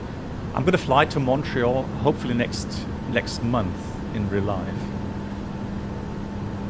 No East Midlands. Are you joking? All right, I'm not flying.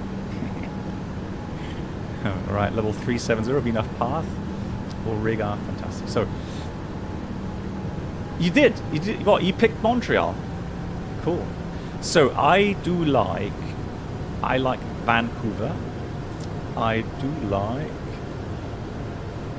Well, we've got so many airports. Oh, that's nice. But hang on. But honestly, guys, so does it make sense? It doesn't make sense to vote for St. Martin.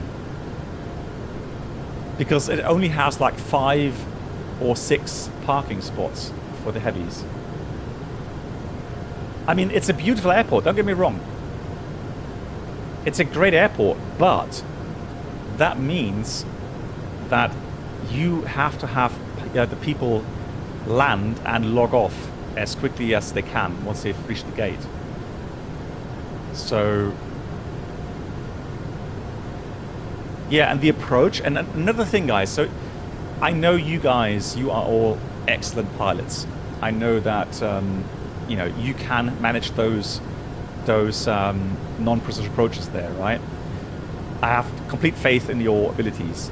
However, there'll be other people flying along.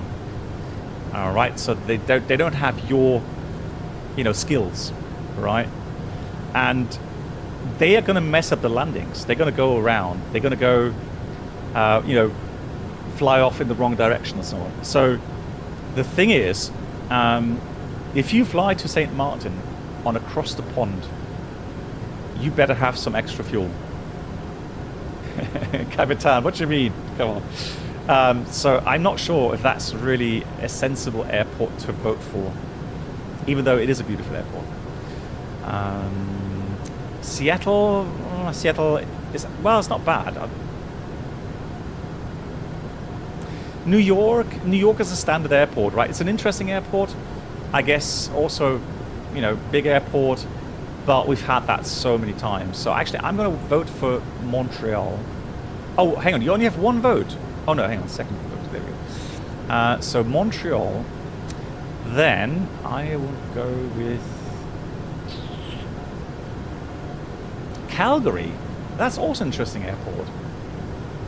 Yeah, Calgary. Why not? So Calgary. And then we'll take.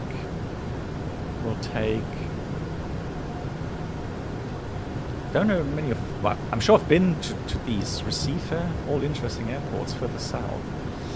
Oh, Bogota. Ha. There we go, Bogota. So we've got Montreal, we've got Calgary, and we've got Bogota. Right. So we are going eastbound, right? So eastbound across the pond. Let's go. Now, I know Brennell would go for Cologne. Heathrow's is just standard. Oh, yeah. So, I mean, Amsterdam, yeah, come on. It has to be Amsterdam. Top-notch controllers, interesting airport. Fantastic for taxing for hours. Why not? So, Amsterdam. Dublin is nice. Oslo is nice. Wow, Athens. That's a really... Sierra Papa Lima, yeah. That's going to be a long flight. Yeah, Vienna. Yeah, is Vienna on here as well? Huh?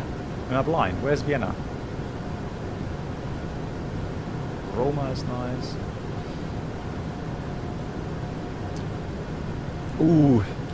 I have to admit, I admire the fact that they have put in St. Petersburg. The problem is, at the moment, that's obviously extremely political.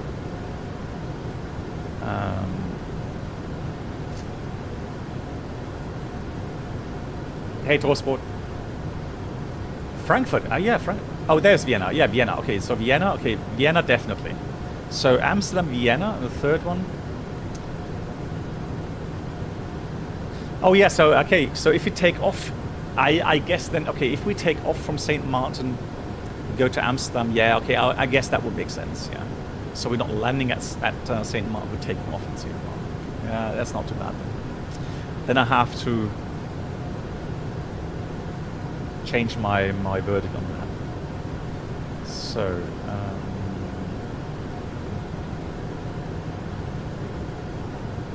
third one, Istanbul. That's also interesting airport. Yeah, I'll take Istanbul for the third one. There we go. So right, cool. Voted. Thanks for voting. You can update your vote at any time. No need. Casablanca, Lewis. Yeah, I mean that makes a bit shorter flight time, right? But Casablanca, I mean, I've been to Casablanca IRL. It's not bad. But yeah, I've never found it very interesting to land there. I mean, interesting sense for the approaches they have and so on. Have you ever flown to Istanbul? Yeah, I can actually show you a video on the next flight. Or what's remaining flight time? Hang on, how much time do we have? 25. Let's see. Let me see if I can find that video. Not trying to promise too much. And ETOPS, yeah, I want to talk about ETOPS as well. Let me see. Videos. Lima. Tango. Foxtrot. Where is it? There it is. Cool. Yeah, I'll show you the video, guys. Real world approach into Istanbul. But first I need to look. So this is not it. Hang on. Where's my video over there? Video.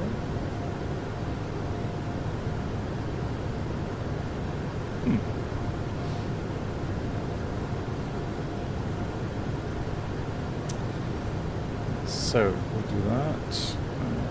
Call that video, and then I want to add a video source. So video media source. Okay. Browse. Then we're going to find that video recording, which was there. And off we go. Enjoy.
ETOPS da, der Gleitpass 3000, das muss doch gut sein.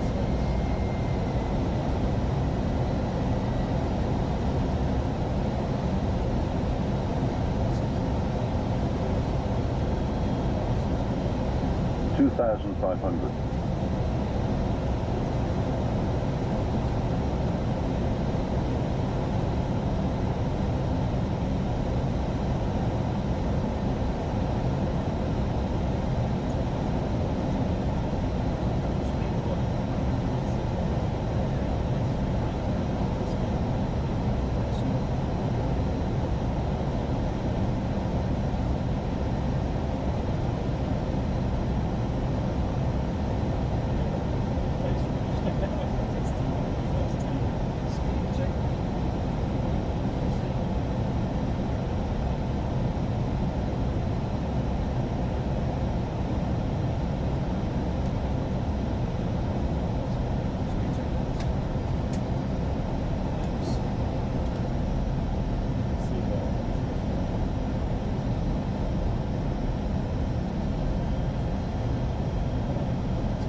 $1,000.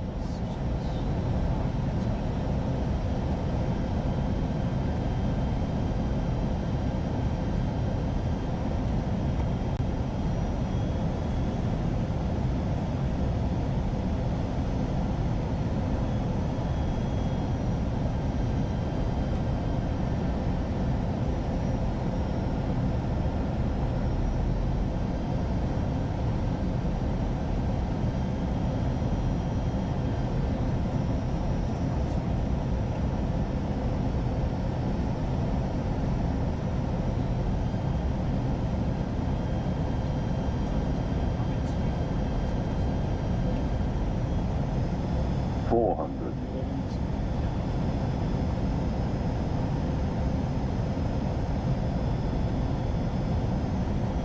$300.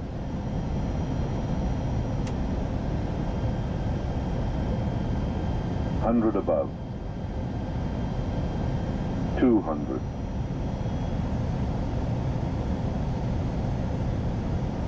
Minimum 200.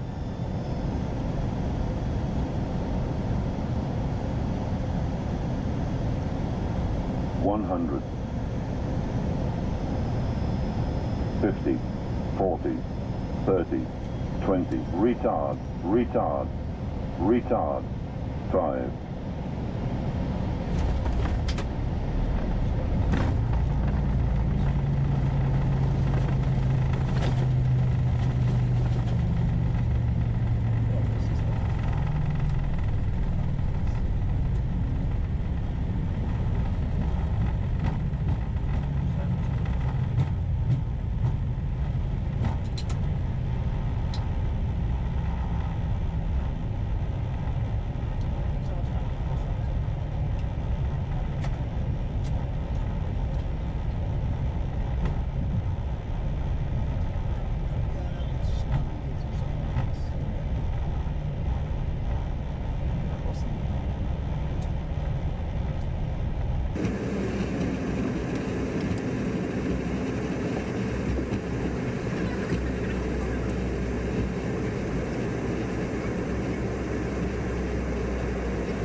this part's actually fun.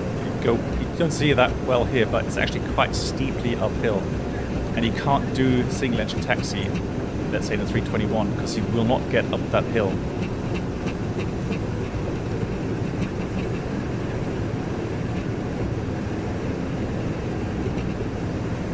I think I sped up a time, is it 3 times? I think so. I think it's 3 times, 5 times? No, 3 times, I think.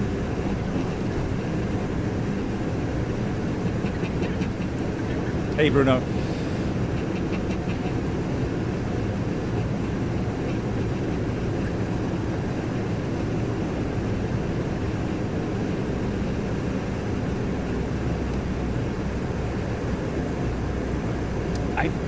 I don't think it's real time, Bruno. I think because I think the taxi took like 10 to 15. Well, I think about 15 minutes it should have taken.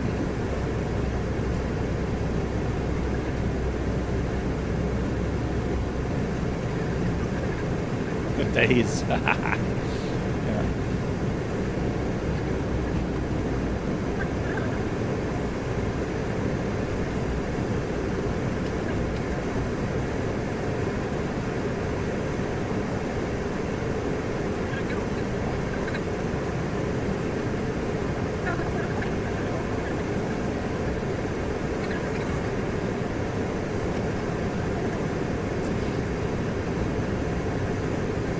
Yeah, so I think I sped up the video 3 times the speed.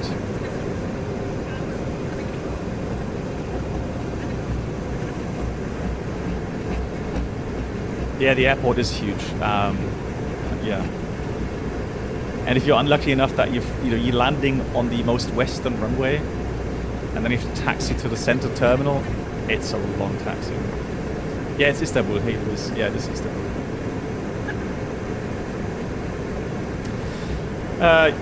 Jehu usually always with a tiller, unless it's like even the high-speed turnoffs, which I normally wouldn't be faster than 45 knots. So even the the high-speed turnoffs 45 knots, you can't really do that with the rudder pedals. So you have to use the tiller to some extent. Yeah. Follow me VIP. Yeah, absolutely. Cool, guys. We are almost at top descent. Regarding the ETOPS, I mean, we can cover just a little bit of theory because it won't take that long. I'm not going to bore you with all the legal requirements regarding weather requirements and so on, because that then will take hours to explain. But in principle, let me just get the airdrop working. When was it recorded? Oh, I would say, but I think that was even prior to COVID, I would say.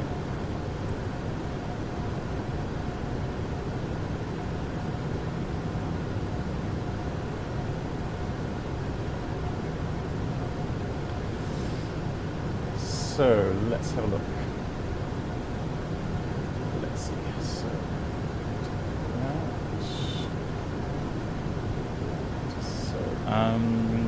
Airplay.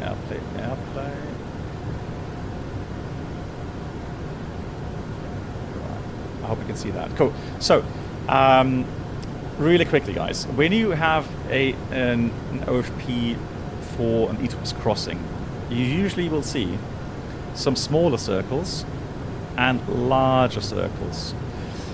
So the aircraft involved has a certain ETOPS rating. For us, 787 has a 180 minutes, so 3-hour ETOPS rating. And these little circles, they will show you the 1 hour engine out, no wind distance. For the 787, it's 431 miles. So here we got London, and quite often you will have another circle around London, let's say. But here, that circle is for the ETOPS alternate Shannon.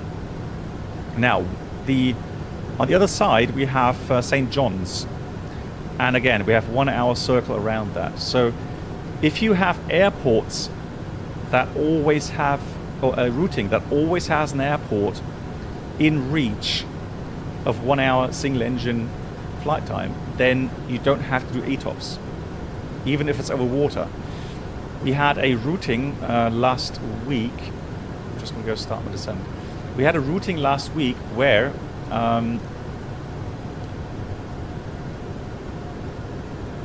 we flew, and I'll show you some pictures here, past Faroe Islands, Iceland, Greenland, and so on. We always had an airport. So here's Sandestrom, there's Keflavik, here we got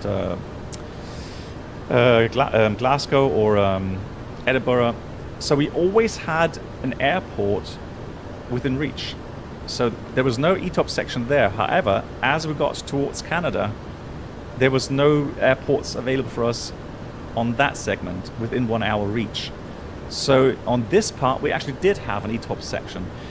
So for this example, on this routing, so this track system towards the US, you leave that 1 hour circle at this point here, so this point here, and you enter the 1 hour circle on this side here. So this part, right? So this part, that is the ETOPS part. And for this segment, you need to have available airports, so all of the airports that are within reach of 180 minutes. And that's what's shown in these bigger circles there.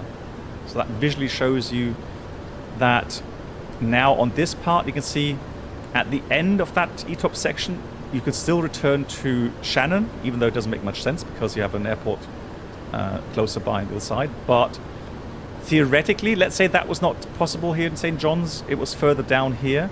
So that larger 180-minute circle came in this way. That would still be legal. I mean, you would have a very long ETOPS section, but still that would be legal. So 180 minutes, and again, that only this part is the ETOPS part, and for this, you have to work out equitime point. So the time, or the point where it takes the same time going forward compared to going backwards. And that is actually worked out for you by dispatch, or by SimBrief in this case. And then you have your fuel requirements at that point, etc., etc. So that's a quick overview regarding ETOPS. And that's really the essence of ETOPS. And it's really a very theoretical thing, meaning that it's more a planning thing, because you have to make sure that you have available airports. And you can imagine at winter time over the North Atlantic, you can have days where you may not find adequate airports within reach. Or during the pre-planning phase, they were open, they had good weather, and then you took off. And prior to entering that ETOPS section, you have to make sure that these airports are still valid. And then if the airports aren't valid anymore, you would have to replan.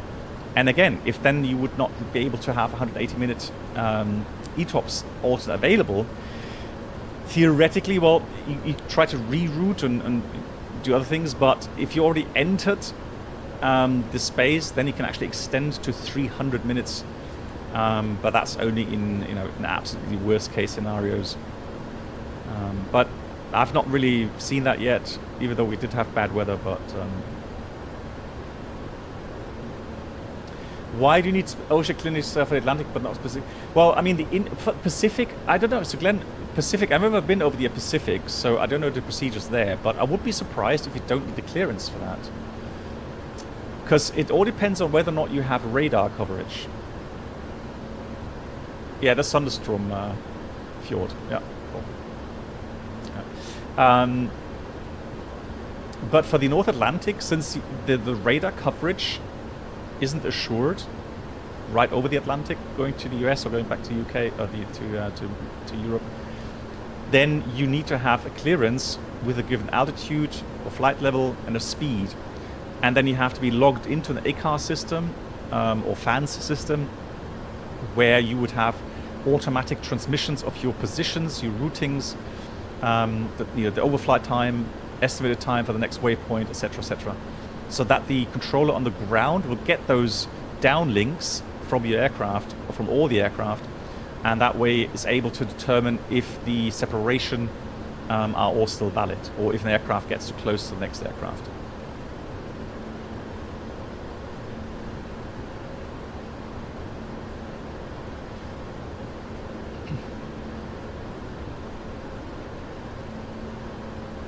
Glenn, it can be. Yeah, maybe also because it is busier over the Atlantic. You know, the routings there are more stacked. Could be, yeah. Anyways, we are in the descent towards Quito Airport. Now, what it's done is already prepared everything for the approach. So I've calculated runway 36 with the current weather, estimated landing weight 230 tons. And additional +5, flaps 30 landing. Makes sense, high airport. You want to slow down the aircraft as much as you can. Air conditioning automatic, anti-ice off. Order brake 3 gives us about 9,000 feet, so around about 3,000 meter required landing distance, and we have 13,500 feet available. Just check my website.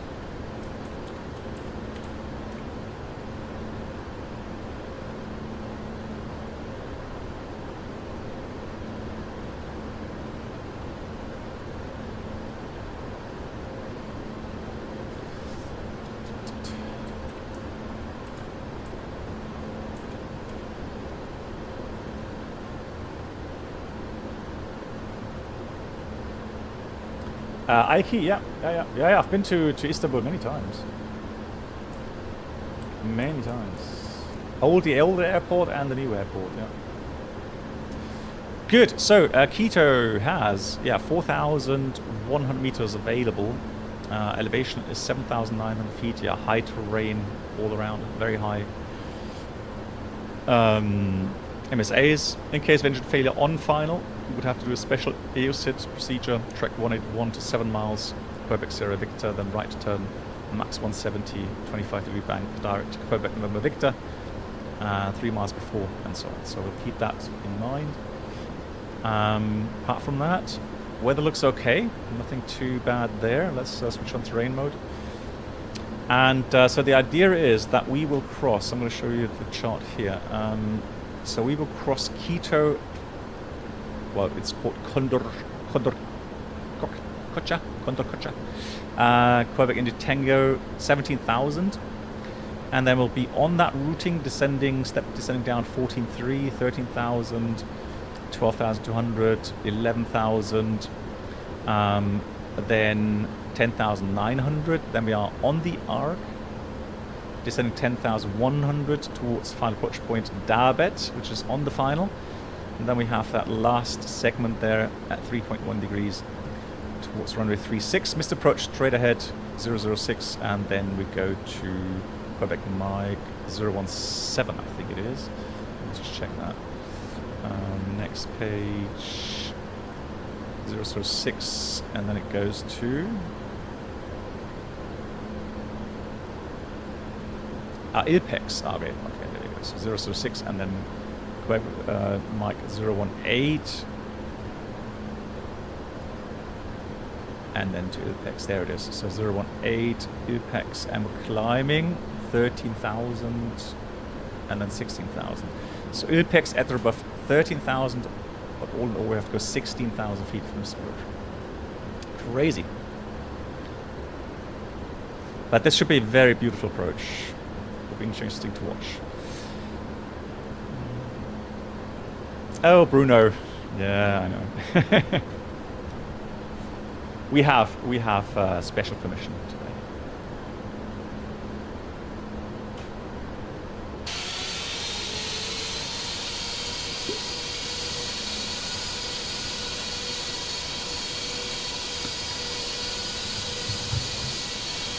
Better pronounced than Ajaccio.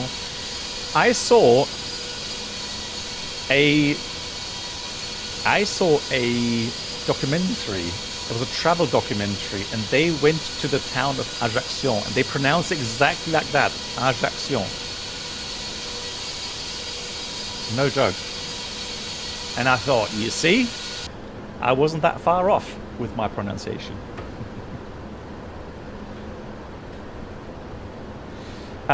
Good catch, good catch, good catch. I need to dial that in, don't I? Minimum is...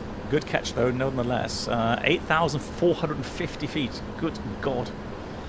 Let's dial that in. Well, that's not too bad actually. So idle power, VNAV path. Hang on, where is it? There's 8,450 feet. Proof or it didn't happen. Who's this shark?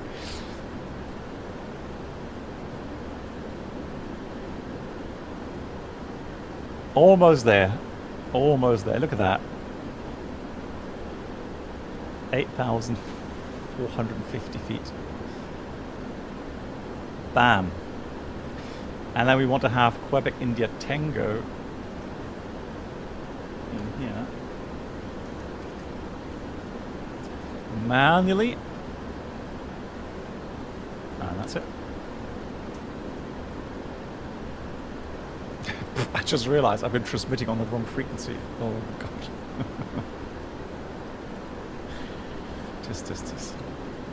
Quito traffic, UPS 7 on Foxtrot is approaching Quebec India Tango, flying the RMP 36 in Quito. But I doubt there's anybody here anyway, so.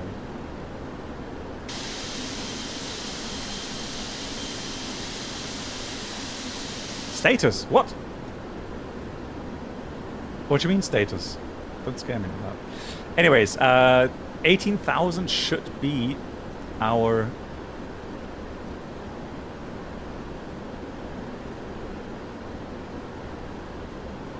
transition level. Edit clips. So we want to have the approaches.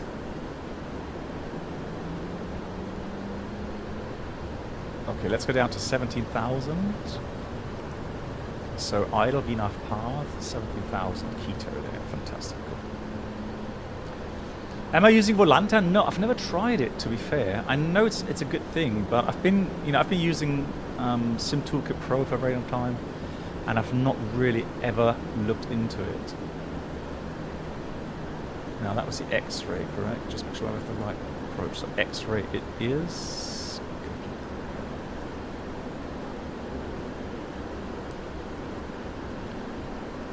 Excellent. There is the approach. Cool. We need an RNP of 0.3. So we have currently 0.06. So that's all good. And we are going to start slowing down. So what I would like to do is actually open the speed window and then just make sure that yeah, we do a good energy management, because the rest will be challenging. I mean, the PMDG quite often are a little bit too draggy. Put out some speed brakes here.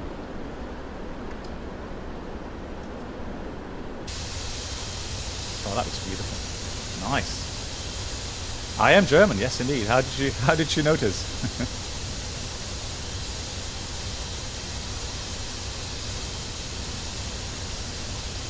Gorgeous. And we've got Quito coming up here. City of Quito. The airport currently is still hidden. Good.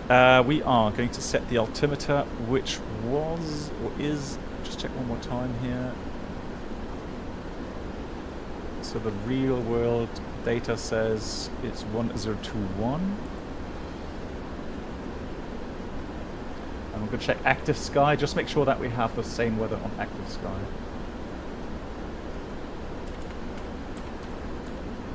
And there we have 10. Oh, it's actually 3033. Interesting.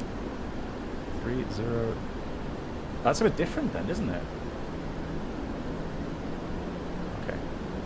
Well, that is definitely different. I mean, we're doing non-precision approach, so hopefully that works. Get speed brake expended. Yeah. Let me get down here. So now I'm going to dial in the final descent or final approach altitude, which is 10,100. And we're still doing that idle power VNAV speed slightly high. Let's again get the speed brakes out. The flap 1 speed VFE is 265, so I'm going to put some flaps out, help me with the descent.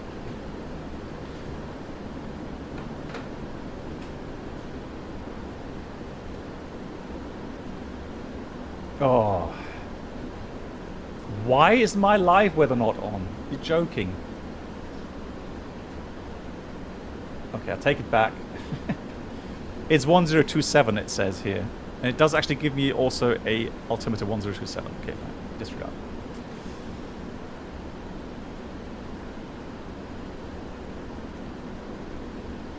It looked as expected, crying out loud.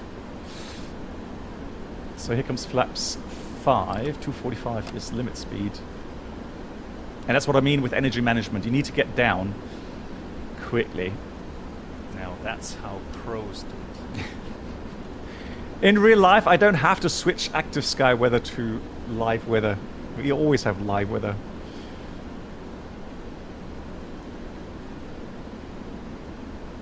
So the airport elevation is a whopping 8,000 feet. So currently 7,000 feet off the ground. So lots of things to do right now. But 10,100 is confirmed. We're still in VNAV speed, hold. But we definitely drag. So I'm just going to wait with the gear a few more seconds just to make sure that we are coming into the right path here ever so slowly. But we still have to get landing gear. Excuse book 3. That is the old airport, isn't it? Yeah, that's the old airport. Got some trees on the runway, look. And the new airport is there. Well, that's the new airport. Crazy.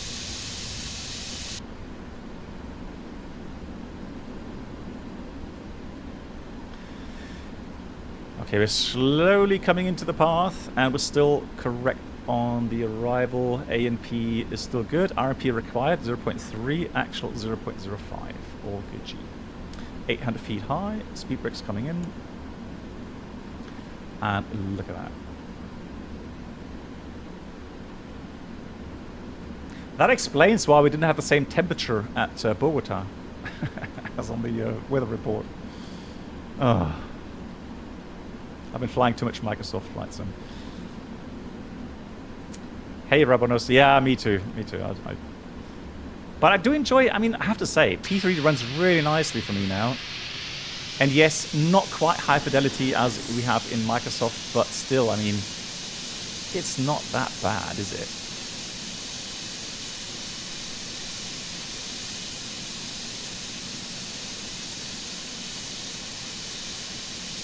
Beautiful. Okay.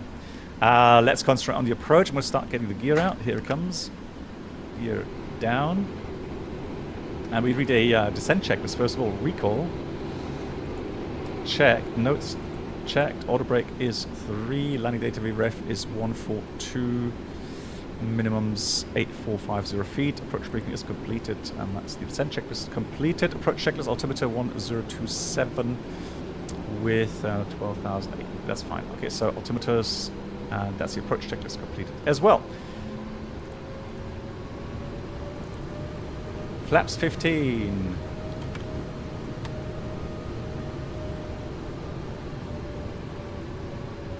So we're coming into the next waypoint, Egugu.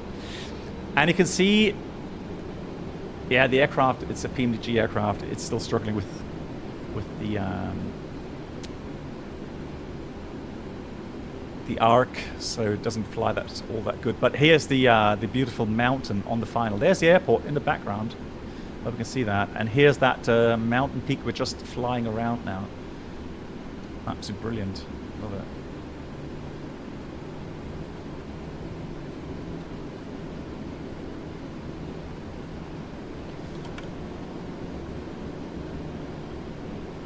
Oh, okay, that's autosave, guys. Don't panic. Little freeze, that's autosave. There we go. Flaps 20. I'm not sure, is that correct regarding the minimum selectable speed? We are high, and we're fairly heavy at a weight of 229. Max landing weight is 260, so we're well below, that's fine. Beautiful weather, beautiful countryside here. I'm just going to wait for the config 30. So 10,100 is the next restriction at Darbet, and then we fly the minimums. So we're still in VNAV path, speed is all correct, and that means I am going to dial in the minimums. So we'll dial in 8,450. If that's on auto, it will select your entered minimum. You can set the heading back for the final track here.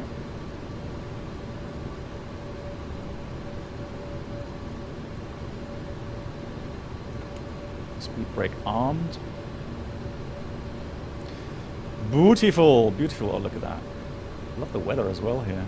Mountains. There's the runway. I can see 1 white, 3 red, it seems like.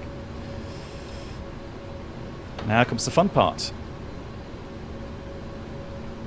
Let's land this beast.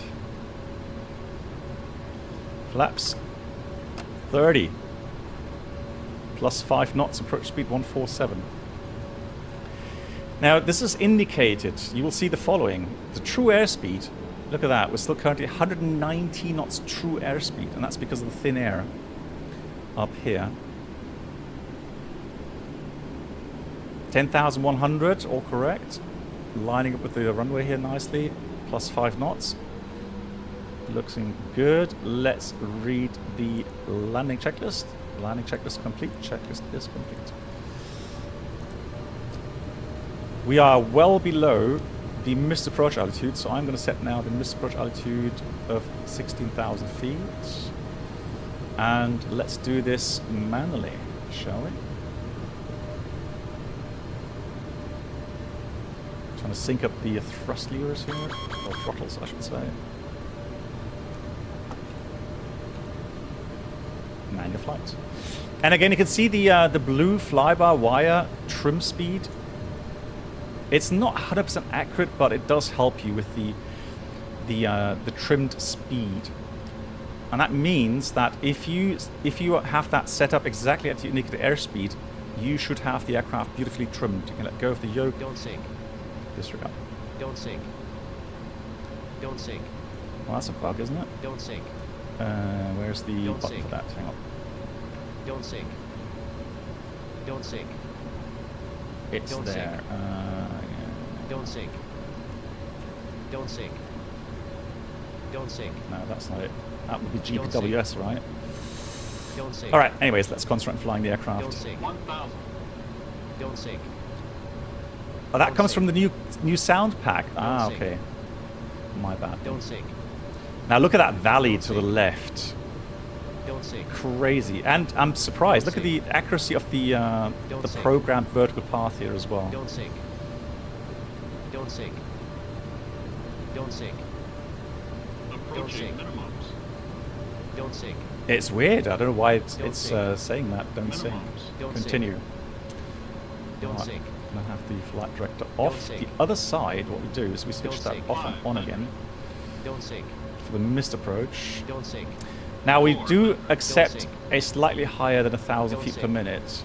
Just fast about that Don't valley sink. to the left here. 300. Don't sink. Now I've got to be careful sink. with the flare, not to slam sink. it completely. Don't sink. Don't sink. 100. Don't sink. 50. Don't sink. 40. 30. 20. 10.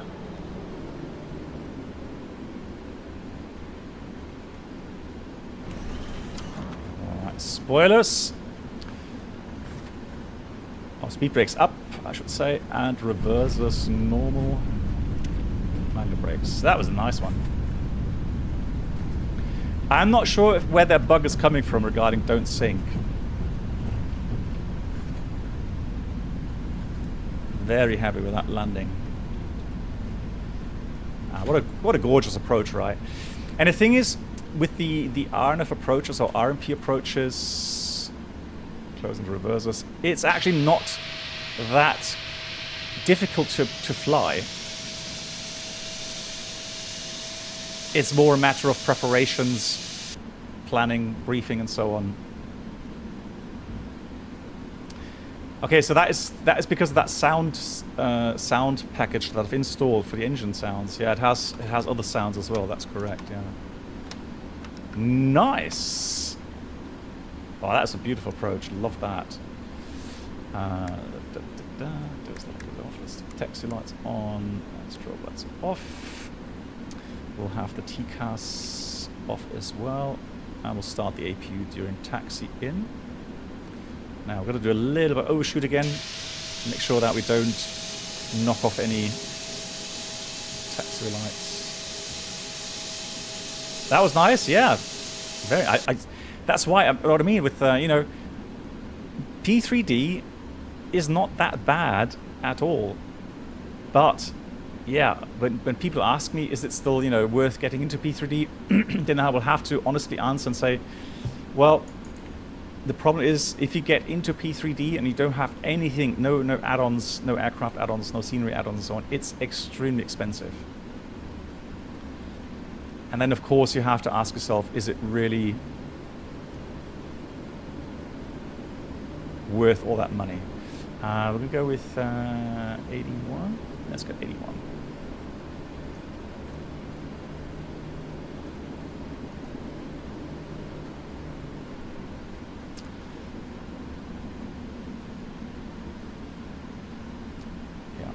But overall, like me, I've had the scenery here for many years. So and they have updated it to version 5, so P3D version 5, and say what you like, but I still enjoy that. I really do.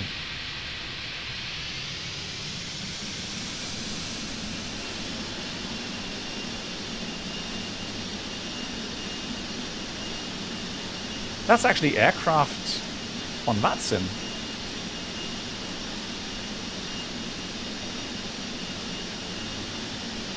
I'm surprised to see traffic here. I only use Rex, what was it called? RD shade. So I only use RD shade. There's no reshade involved, etc. Only RD shade. Yeah, we'll do one more flight, guys. We are going to go on and fly from Buenos Aires in the 747, which I haven't flown for a very long time. Looking forward to that. And we're flying to Santiago de Chile. Over the Andes in the approach. Again, absolutely scenic. Really nice. Well, the thing is, so even though P3D is usually quoted as flying on rails, at least though you have a feeling that things like inertia, so the weight of the aircraft, plays a role here in P3D. It may not be perfect, but you can definitely have, when you fly these large airliners, you have a feeling that you're flying a big aircraft. It just feels a lot more stable. Yeah. So much better compared to Microsoft Flight Sim. Yeah, and then of course, I mean, Bob is correct. So if you use some other add-ons like RealTurb or Active Sky with the different turbulence settings, yeah, you can definitely make it feel more alive as well. And you know, it's a bit more challenging then.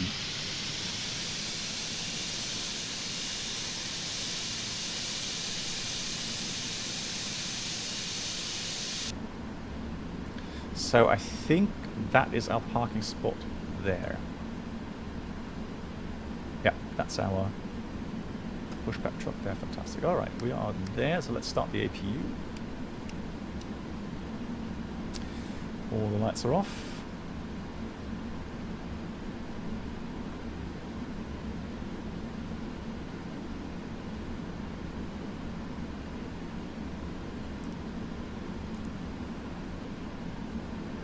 There's a ramp agent.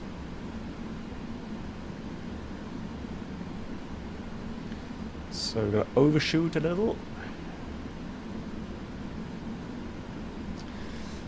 I've never flown the Headwind 330. I don't ask me why. I've never had the urge to fly it. I mean, there's always been other aircraft for some reason that, you know, I thought it's you know, more important to stream here. I've not flown the Headwind 330. Especially if I don't really hear anything, you know, too fantastic about it, then I'm reluctant to fly it. It still has a Neo 320 cockpit. Okay.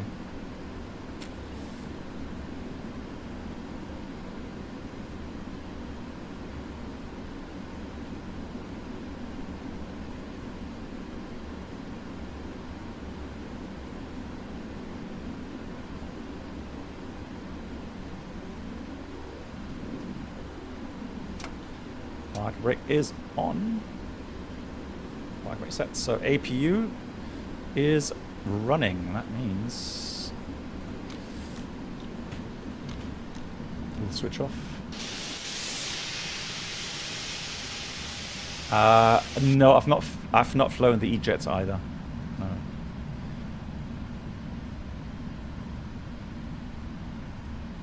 Hey, EID bound, Washington bound. Yeah, yeah. Like I said, yeah, it's. If you have P3D and if you're flying it, you know, earlier on, then yeah, I mean, you know, it's still worth reinstalling again at some point, I guess, for certain aircraft add-ons. But yeah, otherwise, yeah.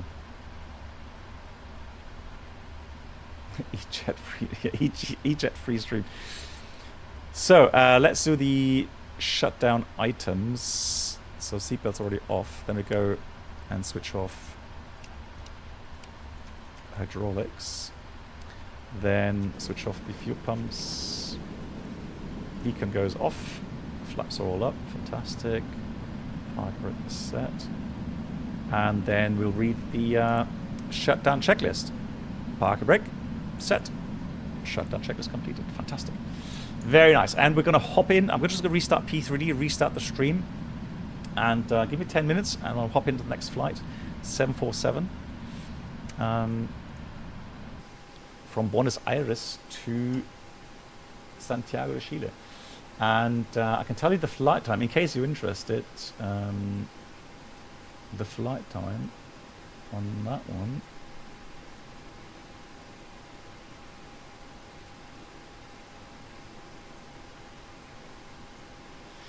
Where is it? I'm trying to find it.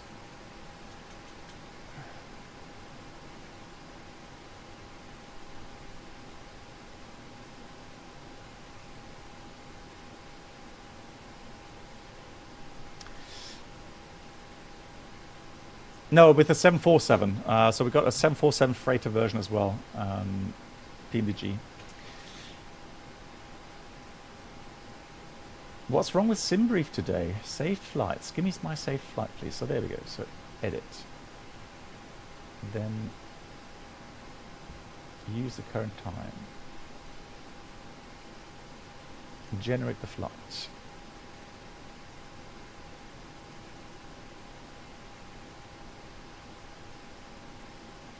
Flight time 1 hour 43. Okay, guys. Big thank you to all the supporters. Thanks for the resub. And I'll be back in about 10 minutes. Hello, Black Box. And here's Brenold. Happy birthday, Brenold. I hope you had a nice evening. There's the applause. Happy birthday, Brenold. I hope you had a fantastic day. Cool. Okay, guys. Give me 10 minutes. I'll be back again. I promise. See you in a few minutes.